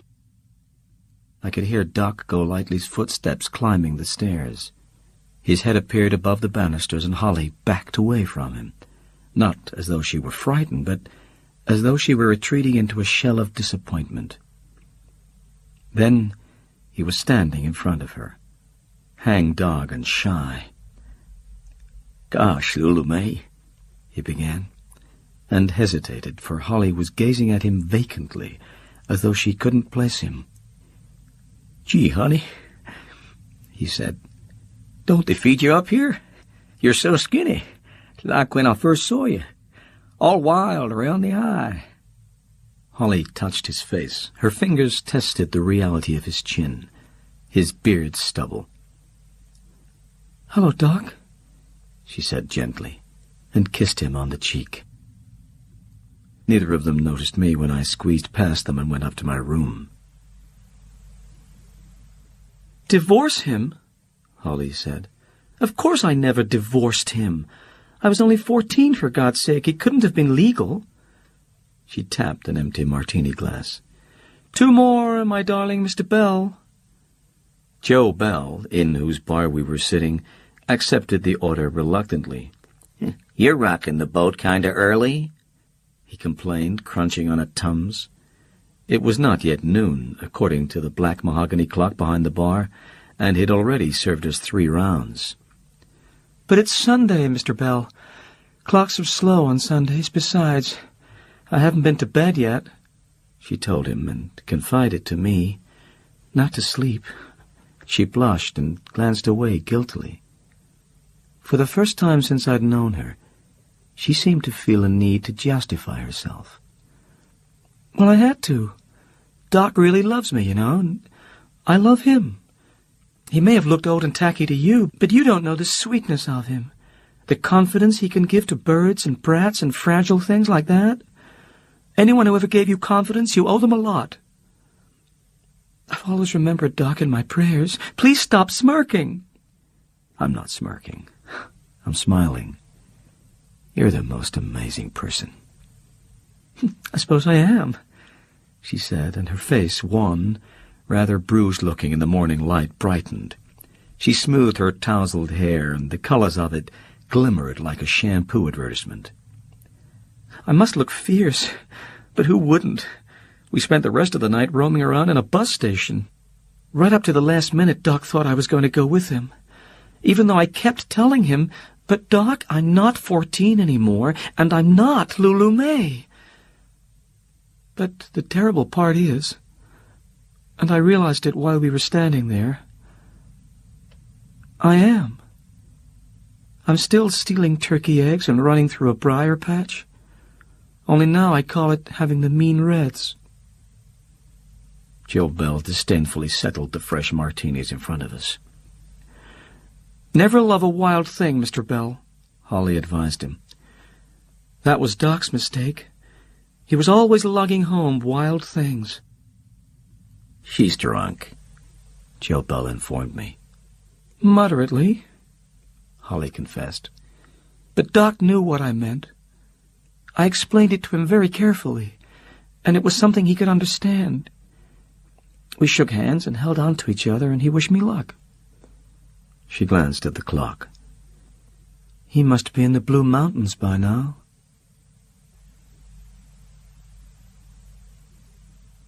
Trawler marries fifth. I was on a subway somewhere in Brooklyn when I saw that headline. The paper that bannered it belonged to another passenger.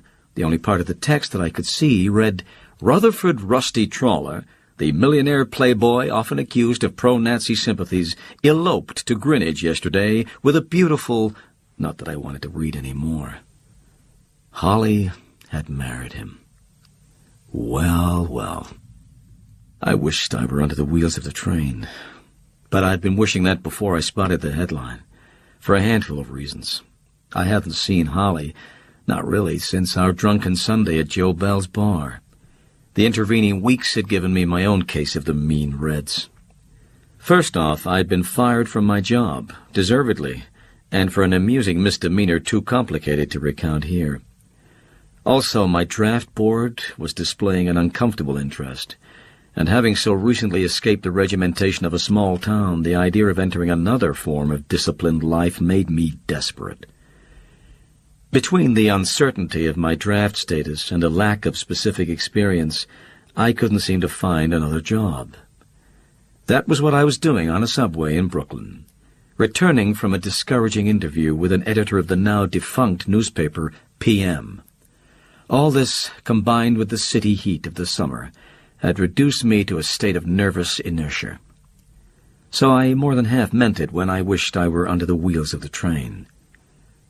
The headline made the desire quite positive.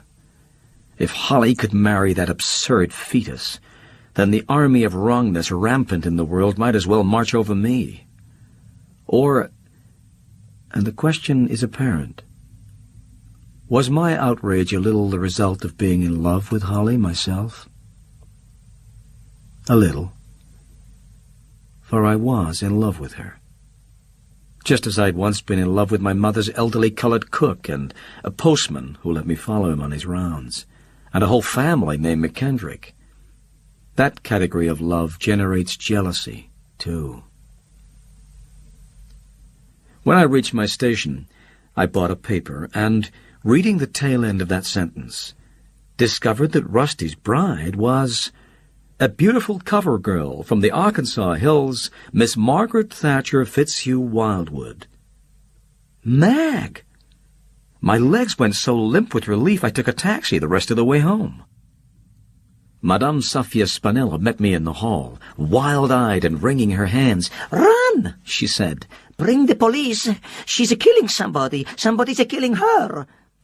It sounded like it, as though tigers were loose in Holly's apartment, a riot of crashing glass, of rippings and fallings and overturned furniture, but there were no quarreling voices inside the uproar which made it seem unnatural. "Run!" shrieked Madame Spinella, pushing me. "Tell the police murder!" I ran, but only upstairs to Holly's door. Pounding on it had one result. The racket subsided, stopped altogether.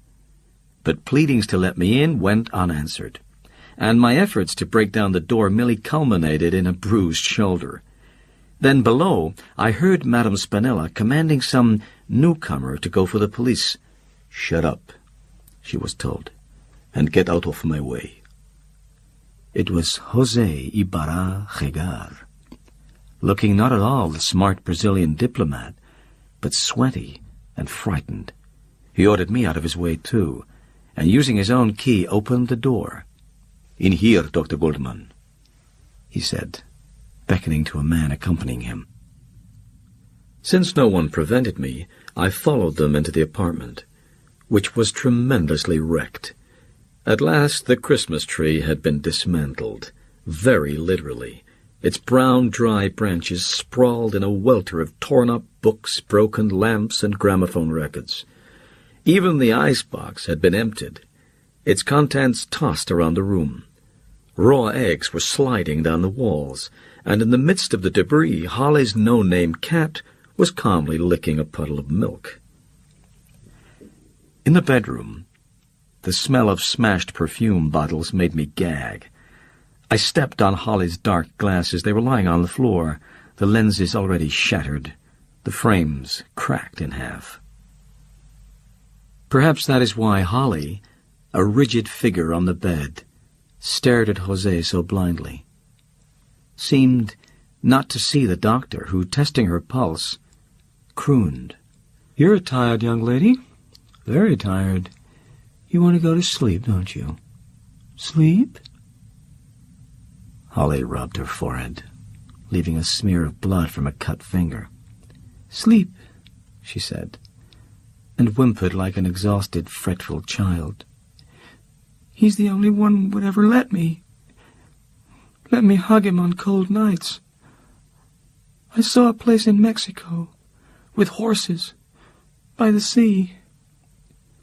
"With horses by the sea," lullabied the doctor, selected from his black case a hypodermic.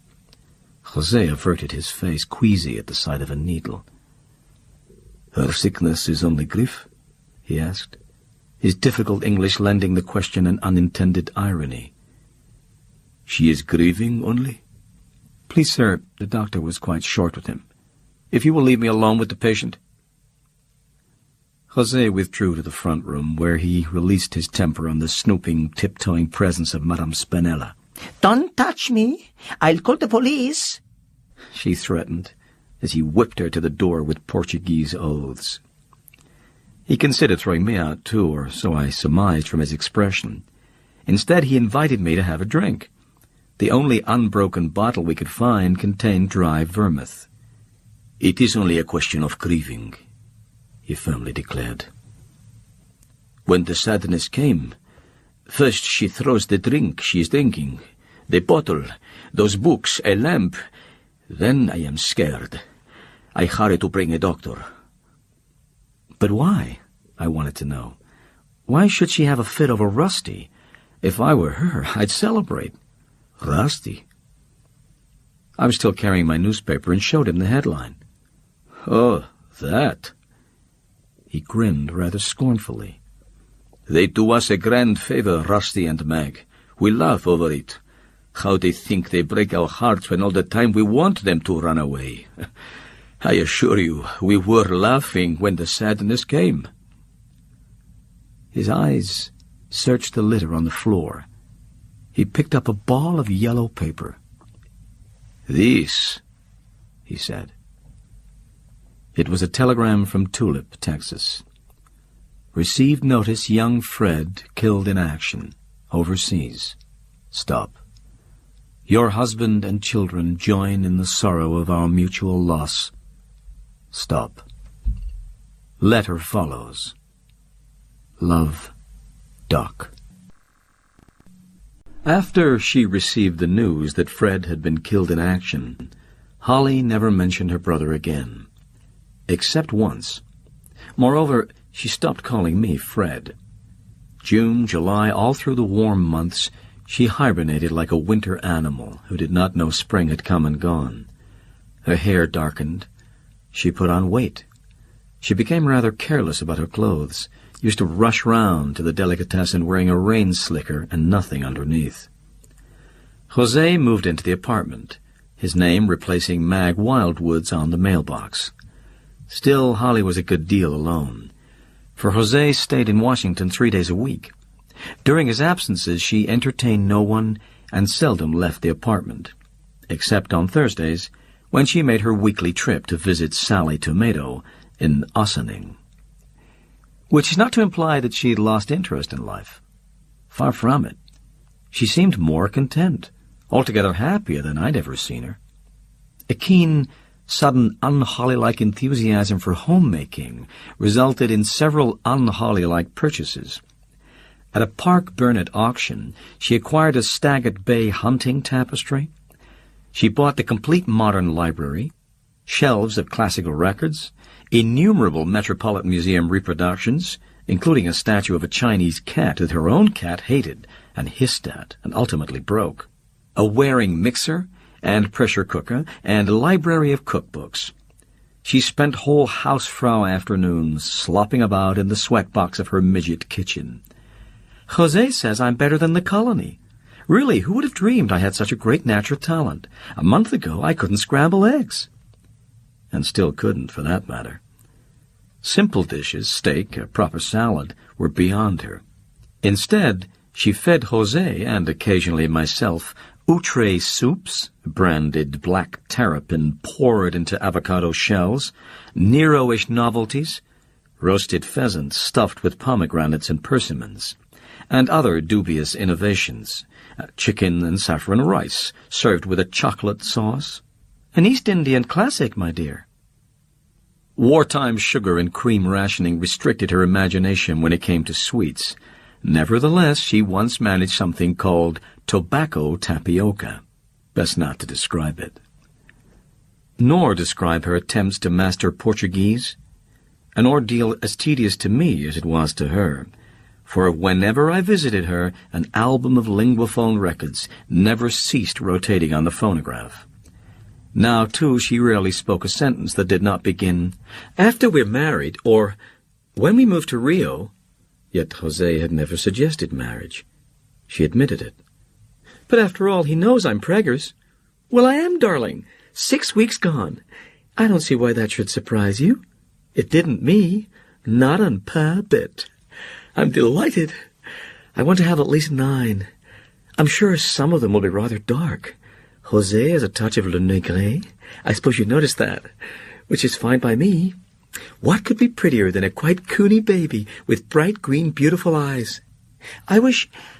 Please don't laugh, but I wish I'd been a virgin for him.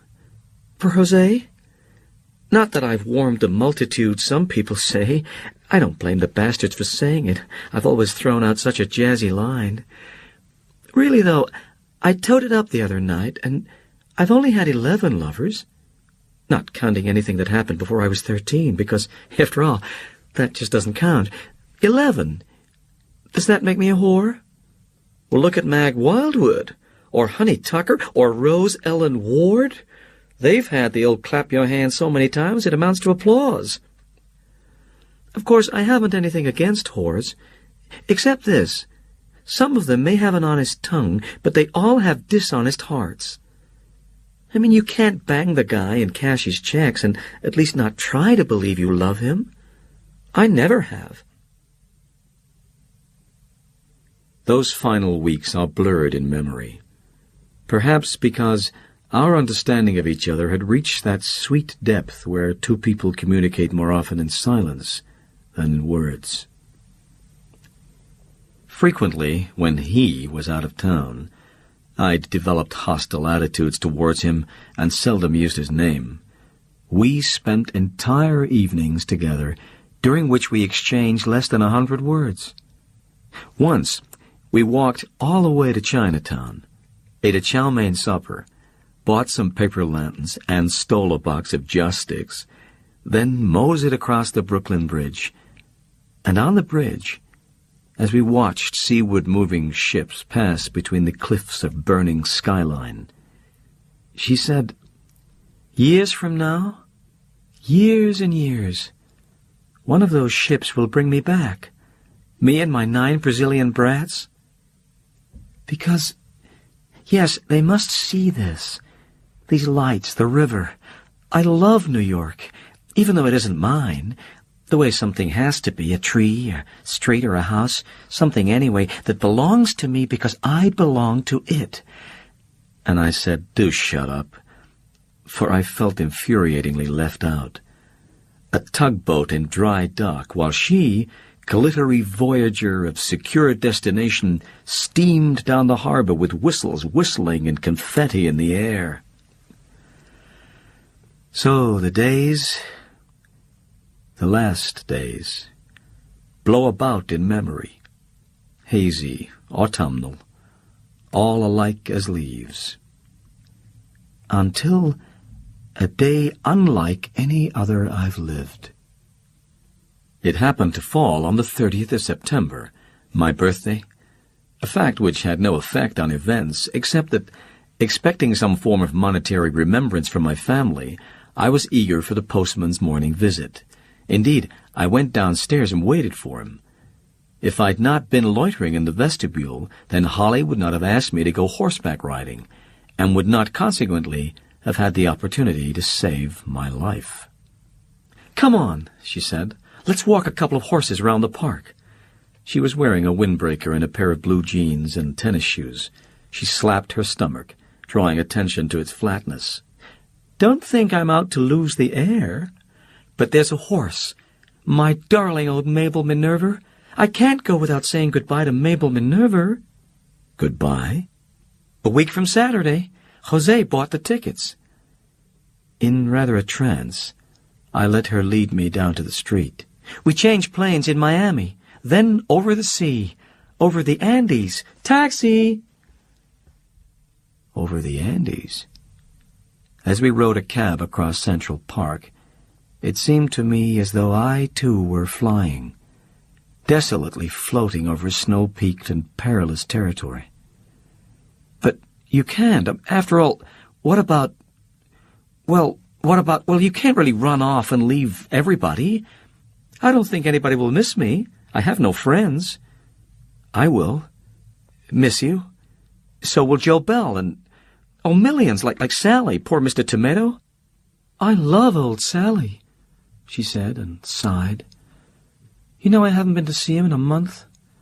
When I told him I was going away, he was an angel. Actually," she frowned, "he seemed delighted that I was leaving the country.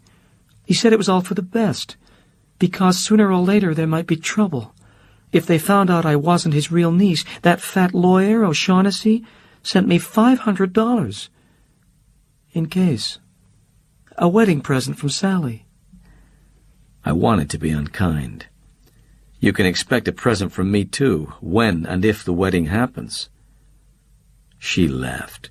"He'll marry me, all right, in church, and with his family there. That's why we're waiting till we get to Rio." "Does he know you're married already?" What's the matter with you? You trying to ruin the day? It's a beautiful day. Leave it alone. But it's perfectly possible. It isn't possible, I've told you.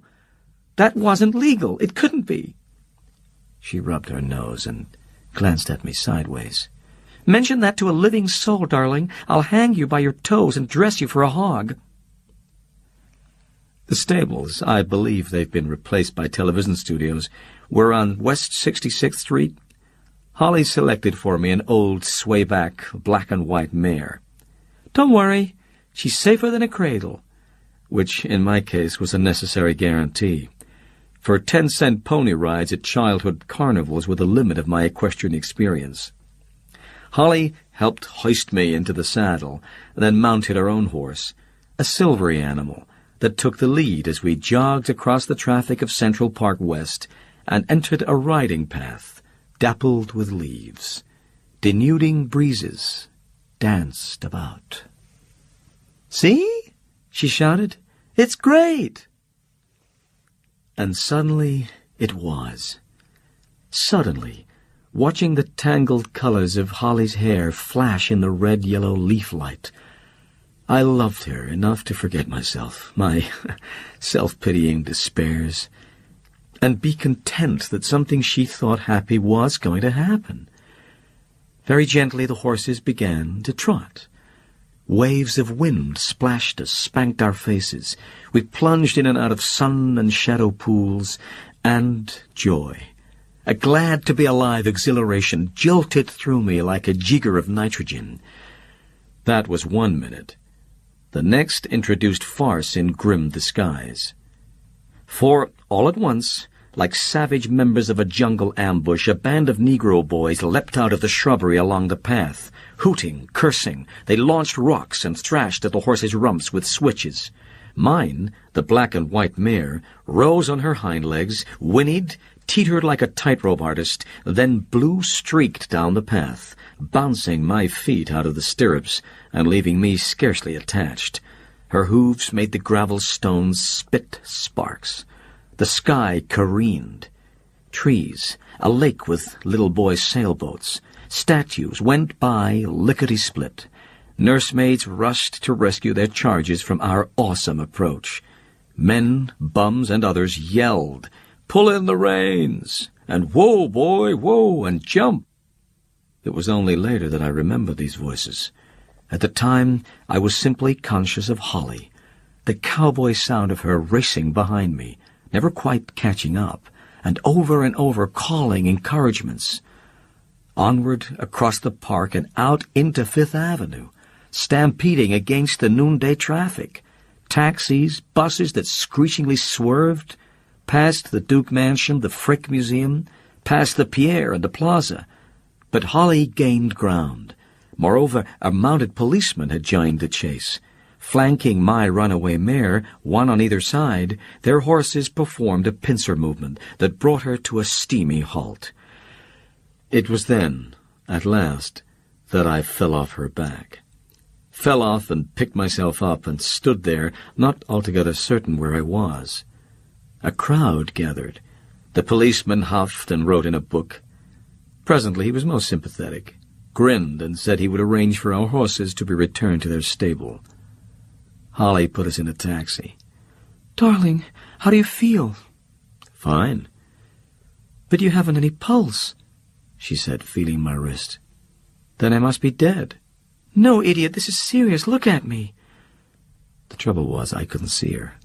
Rather, I saw several Hollys, a trio of sweaty faces, so white with concern that I was both touched and embarrassed. Honestly, I don't feel anything, except ashamed. "Please, are you sure? Tell me the truth. You might have been killed."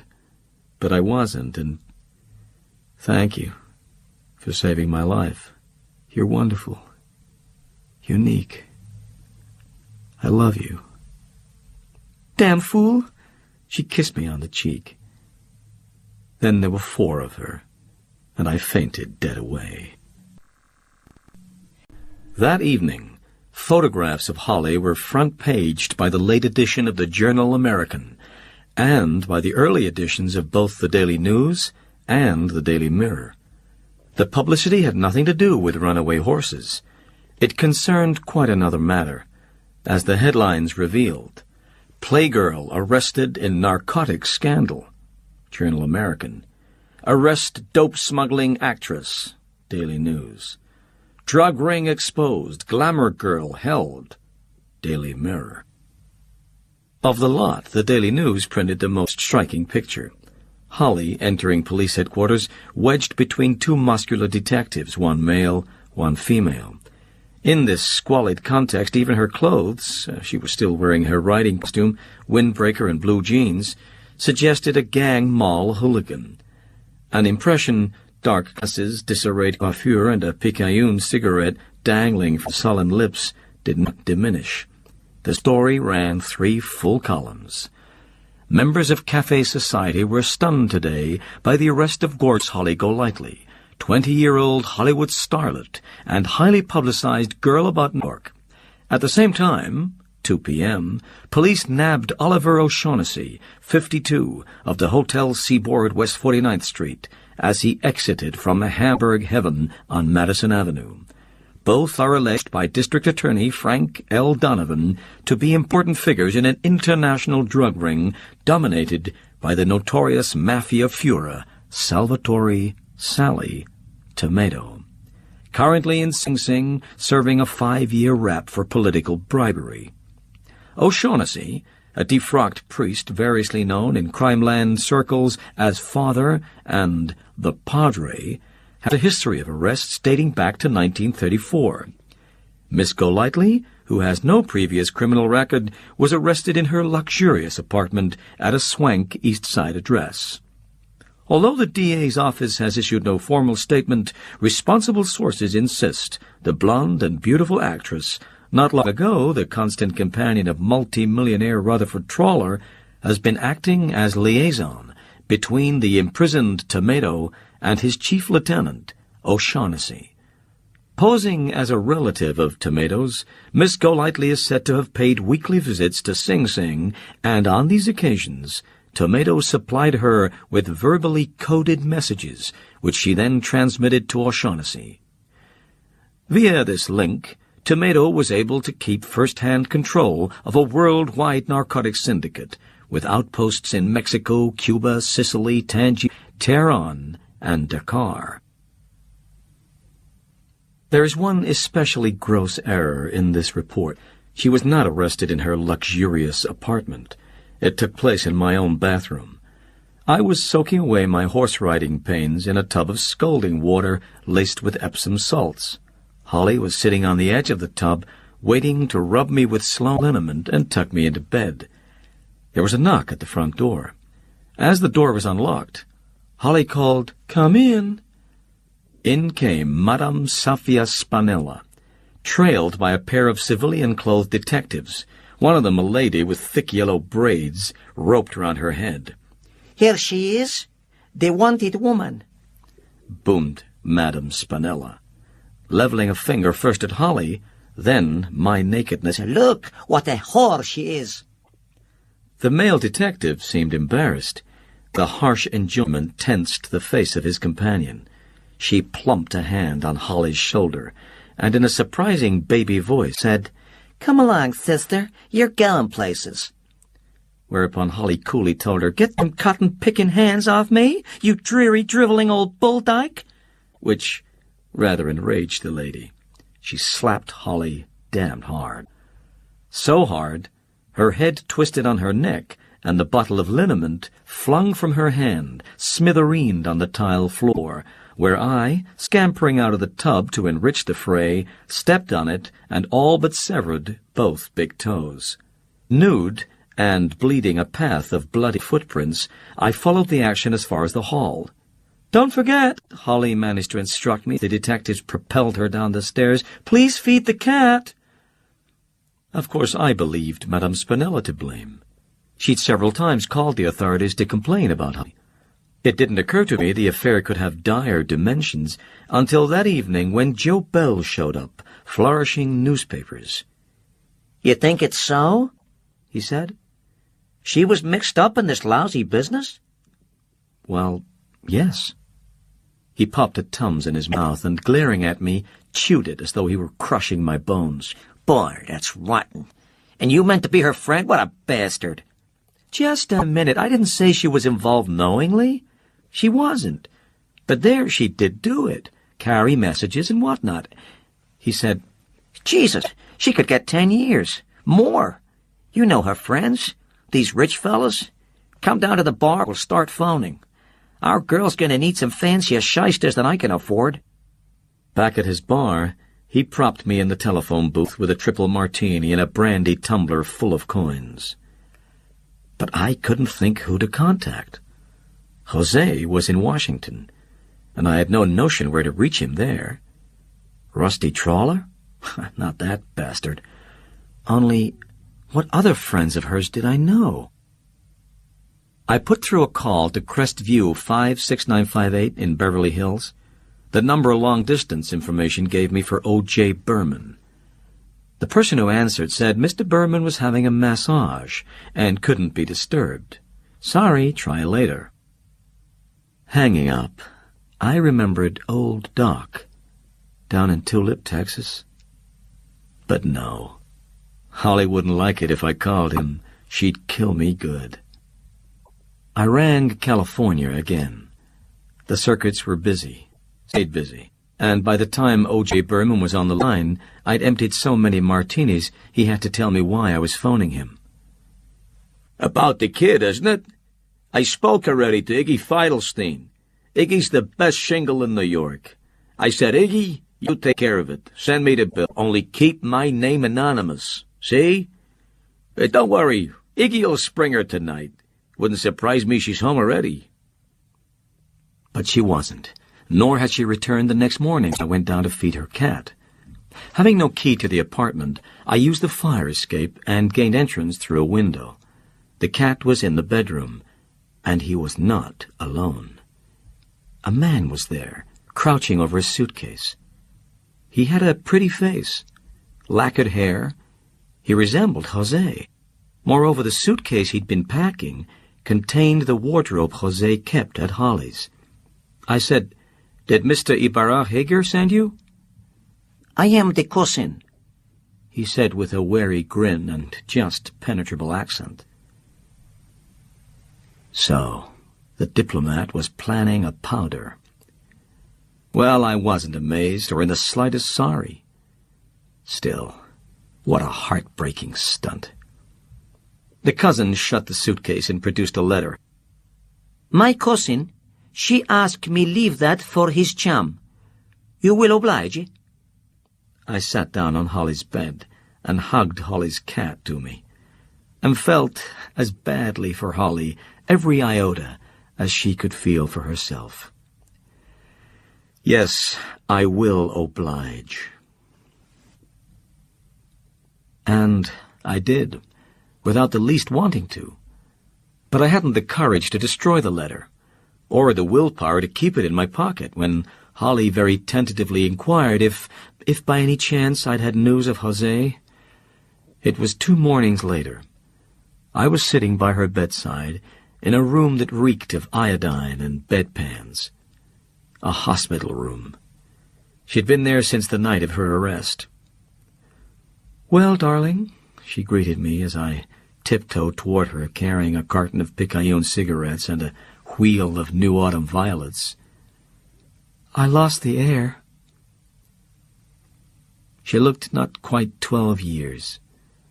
Her pale vanilla hair brushed back, her eyes, for once minus their dark glasses, clear as rainwater. One couldn't believe how ill she'd been. Yet it was true. "Christ, I nearly cooled.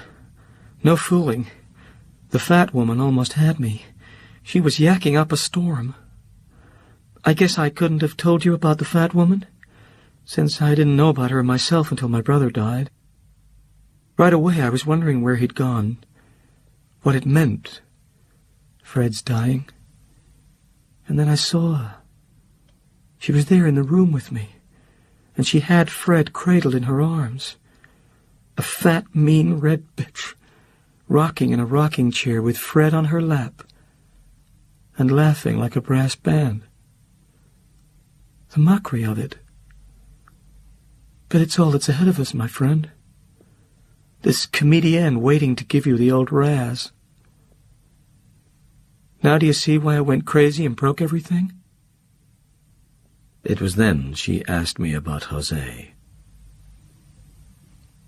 The instant she saw the letter, she squinted her eyes and bent her lips in a tough, tiny smile that advanced her age immeasurably. "Darling," she instructed me, "would you reach in the drawer there and give me my purse? A girl doesn't read this sort of thing without her lipstick." Guided by a compact mirror, she powdered, painted every vestige of 12-year-old out of her face. She shaped her lips with one tube, colored her cheeks from another. She penciled the rims of her eyes, blued the lids, attached pearls to her ears, and donned her dark glasses. Thus armored, she ripped open the letter and let her eyes race through it while her stony, small smile grew smaller and harder. Eventually, tossing me the letter, she said, "Maybe this will come in handy if you ever write a rat romance. Don't be hoggy, read it aloud. I'd like to hear it myself."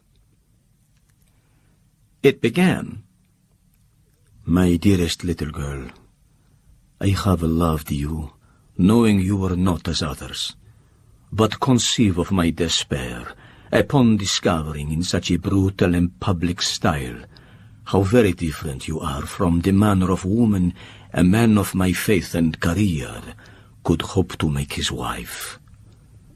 Verily, I grieve for the disgrace of your present circumstance, and I do not find it in my heart to add my condemn to the condemn that surrounds you. So I hope you will find it in your heart not to condemn me. I have my family to protect, and my name, and I am a coward where those institutions enter. Forget me, beautiful child. I am no longer here. I am gone home. But may God be always with you and your child. May God not be the same as Jose. "Well," she said. "Well, in a way, it seems quite honest," I said. "And even touching?" "Touching? That square-ball jazz?" "But after all, he says he's a coward. And from his point of view, you must see—" Holly, however, did not want to admit that she saw.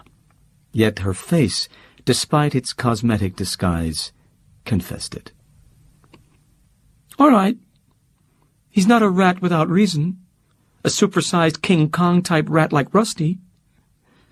But oh gee, golly damn," she said, jamming a fist into her mouth like a bawling baby. "I did love him. The rat."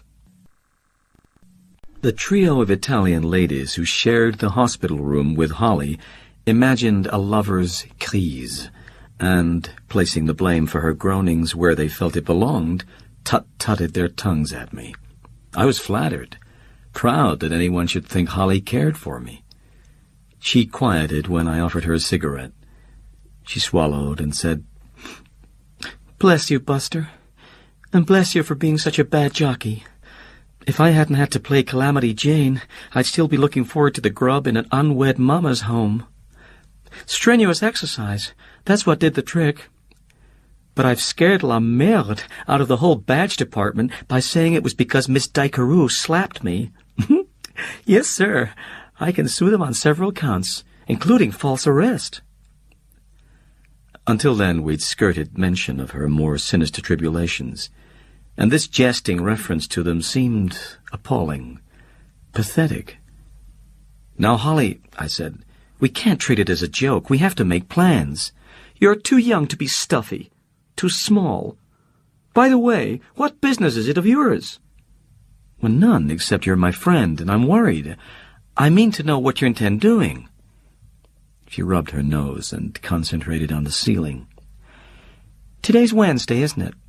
So I suppose I'll sleep until Saturday. Saturday morning I'll skip out to the bank, then I'll stop by the apartment and pick up a nightgown or two, following which I'll report to Idlewild, where, as you damn well know, I have a perfectly fine reservation on a perfectly fine plane, and since you're such a friend, I'll let you wave me off.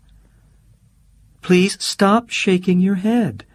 I'm not hot-footing after Jose, if that's what you suppose.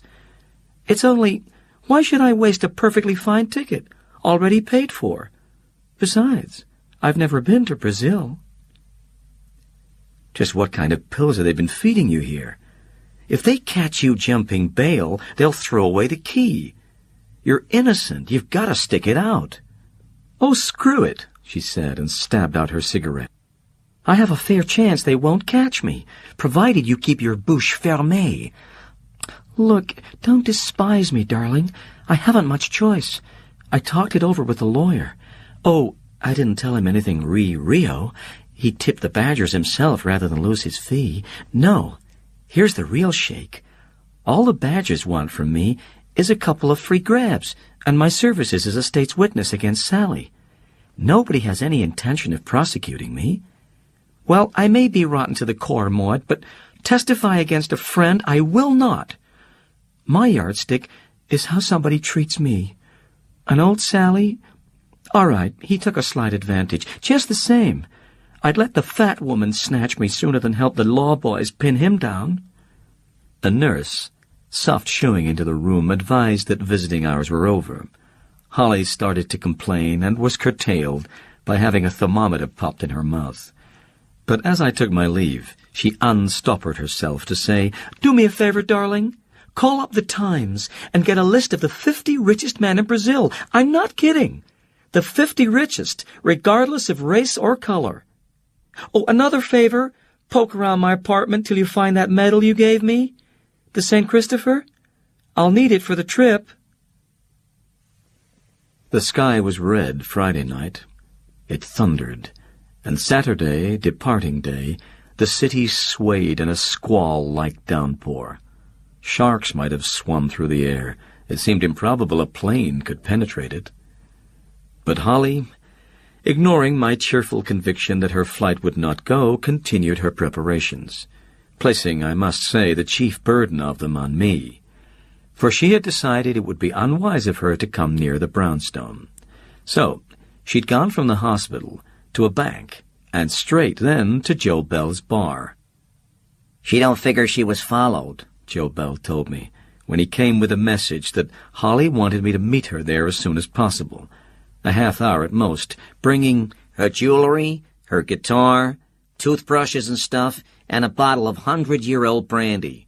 She says you'll find it hid down in the bottom of the dirty clothes basket. Yeah, oh, and the cat. She wants the cat. Stumbling, skidding up and down the fire escape between Holly's apartment and mine, wind-blown and winded and wet to the bone, clawed to the bone as well, for the cat had not looked favorably upon evacuation, especially in such inclement weather, I managed a fast, first-rate job of assembling her going-away belongings. I even found the St. Christopher's medal. Everything was piled on the floor of my room, a poignant pyramid of brassieres and dancing slippers and pretty things I packed in Holly's only suitcase. There was a mass left over that I had to put in paper grocery bags. I couldn't think how to carry the cat until I thought of stuffing him in a pillowcase. Never mind why, but once I walked from New Orleans to Nancy's Landing, Mississippi, just under 500 miles. It was a light-hearted lark compared to the journey to Joe Bell's bar. The guitar filled with rain. Rain softened the paper sacks. The sacks split, and perfume spilled on the pavement. Pearls rolled in the gutter. While the wind pushed and the cat scratched, the cat screamed. But worse, I was frightened. Those storming streets seemed as warm with unseen presences waiting to trap, to imprison me for aiding an outlaw. The outlaw said, "You're late, Buster. Did you bring the brandy?" "Mr. Bell, sir, 3 glasses." "You'll only need 2, he told her. "I won't drink your foolishness. If you're going to hell, you're going your own, with no further help from me. An inaccurate statement, because seconds after he'd made it, a chauffeured limousine drew up outside the bar, and Holly, the first to notice it, put down her brandy, arched her eyebrows, as though she expected to see the district attorney himself alight. So did I. And when I saw Joe Bell blush, I had to think, by God, he did call the police. But then, with burning ears, he announced, It's nothing. One of them Carey Cadillacs. I hired it to take you to the airport. He turned his back on us to fiddle with one of his flower arrangements. Holly said, Kind, dear Mr. Bell. Look at me, sir. He wouldn't.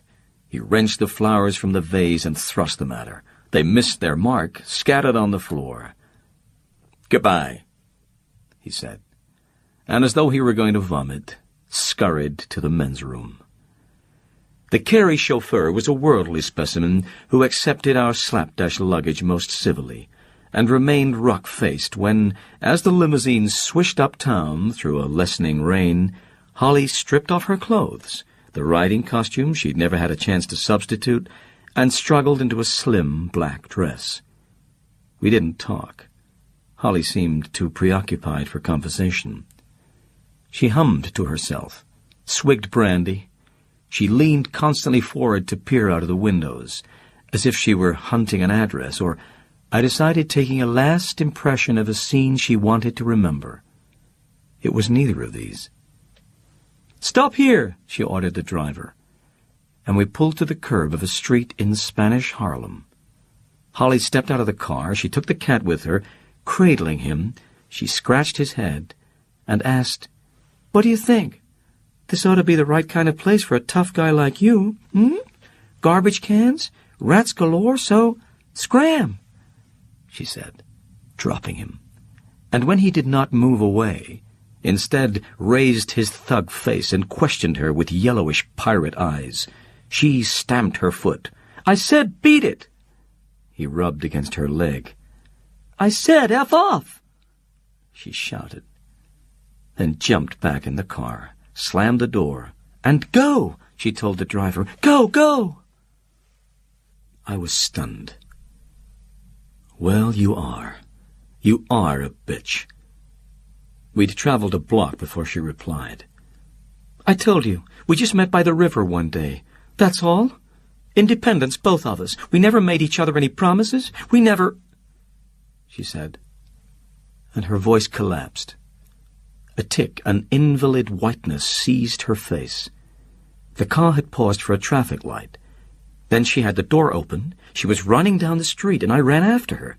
But the cat was not at the corner where he'd been left. There was no one, nothing on the street except a urinating drunk and 2 Negro nuns herding a file of sweet-singing children. Other children emerged from doorways, and ladies leaned over their window sills to watch as Holly ran back and forth, chanting, "You, cat! Where are you? Here, cat!" The limousine had followed us. At the door she hesitated, and she shuddered. "Oh, God, we did belong to each other. He was mine." Then I made her a promise. I'd come back and find her cat. "I'll take care of him, too, I promise." She smiled, that cheerless new pinch of a smile.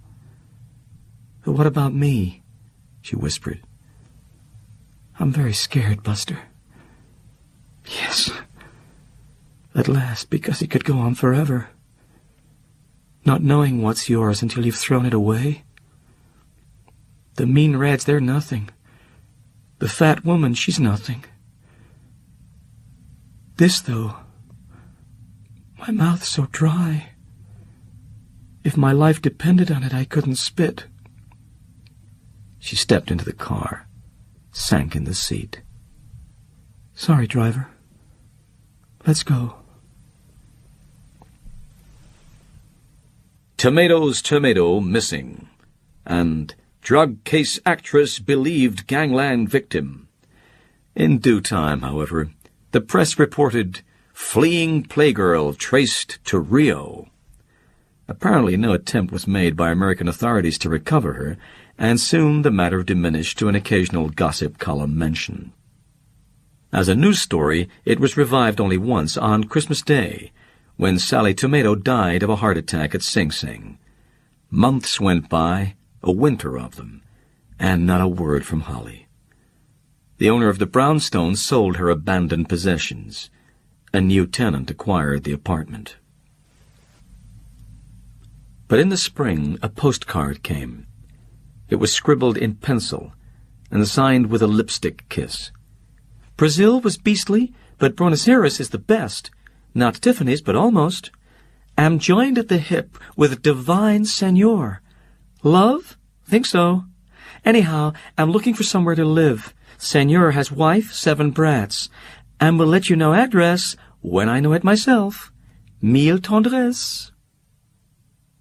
But the address, if it ever existed, never was sent, which made me sad. There was so much I wanted to write her, that I'd sold 2 stories.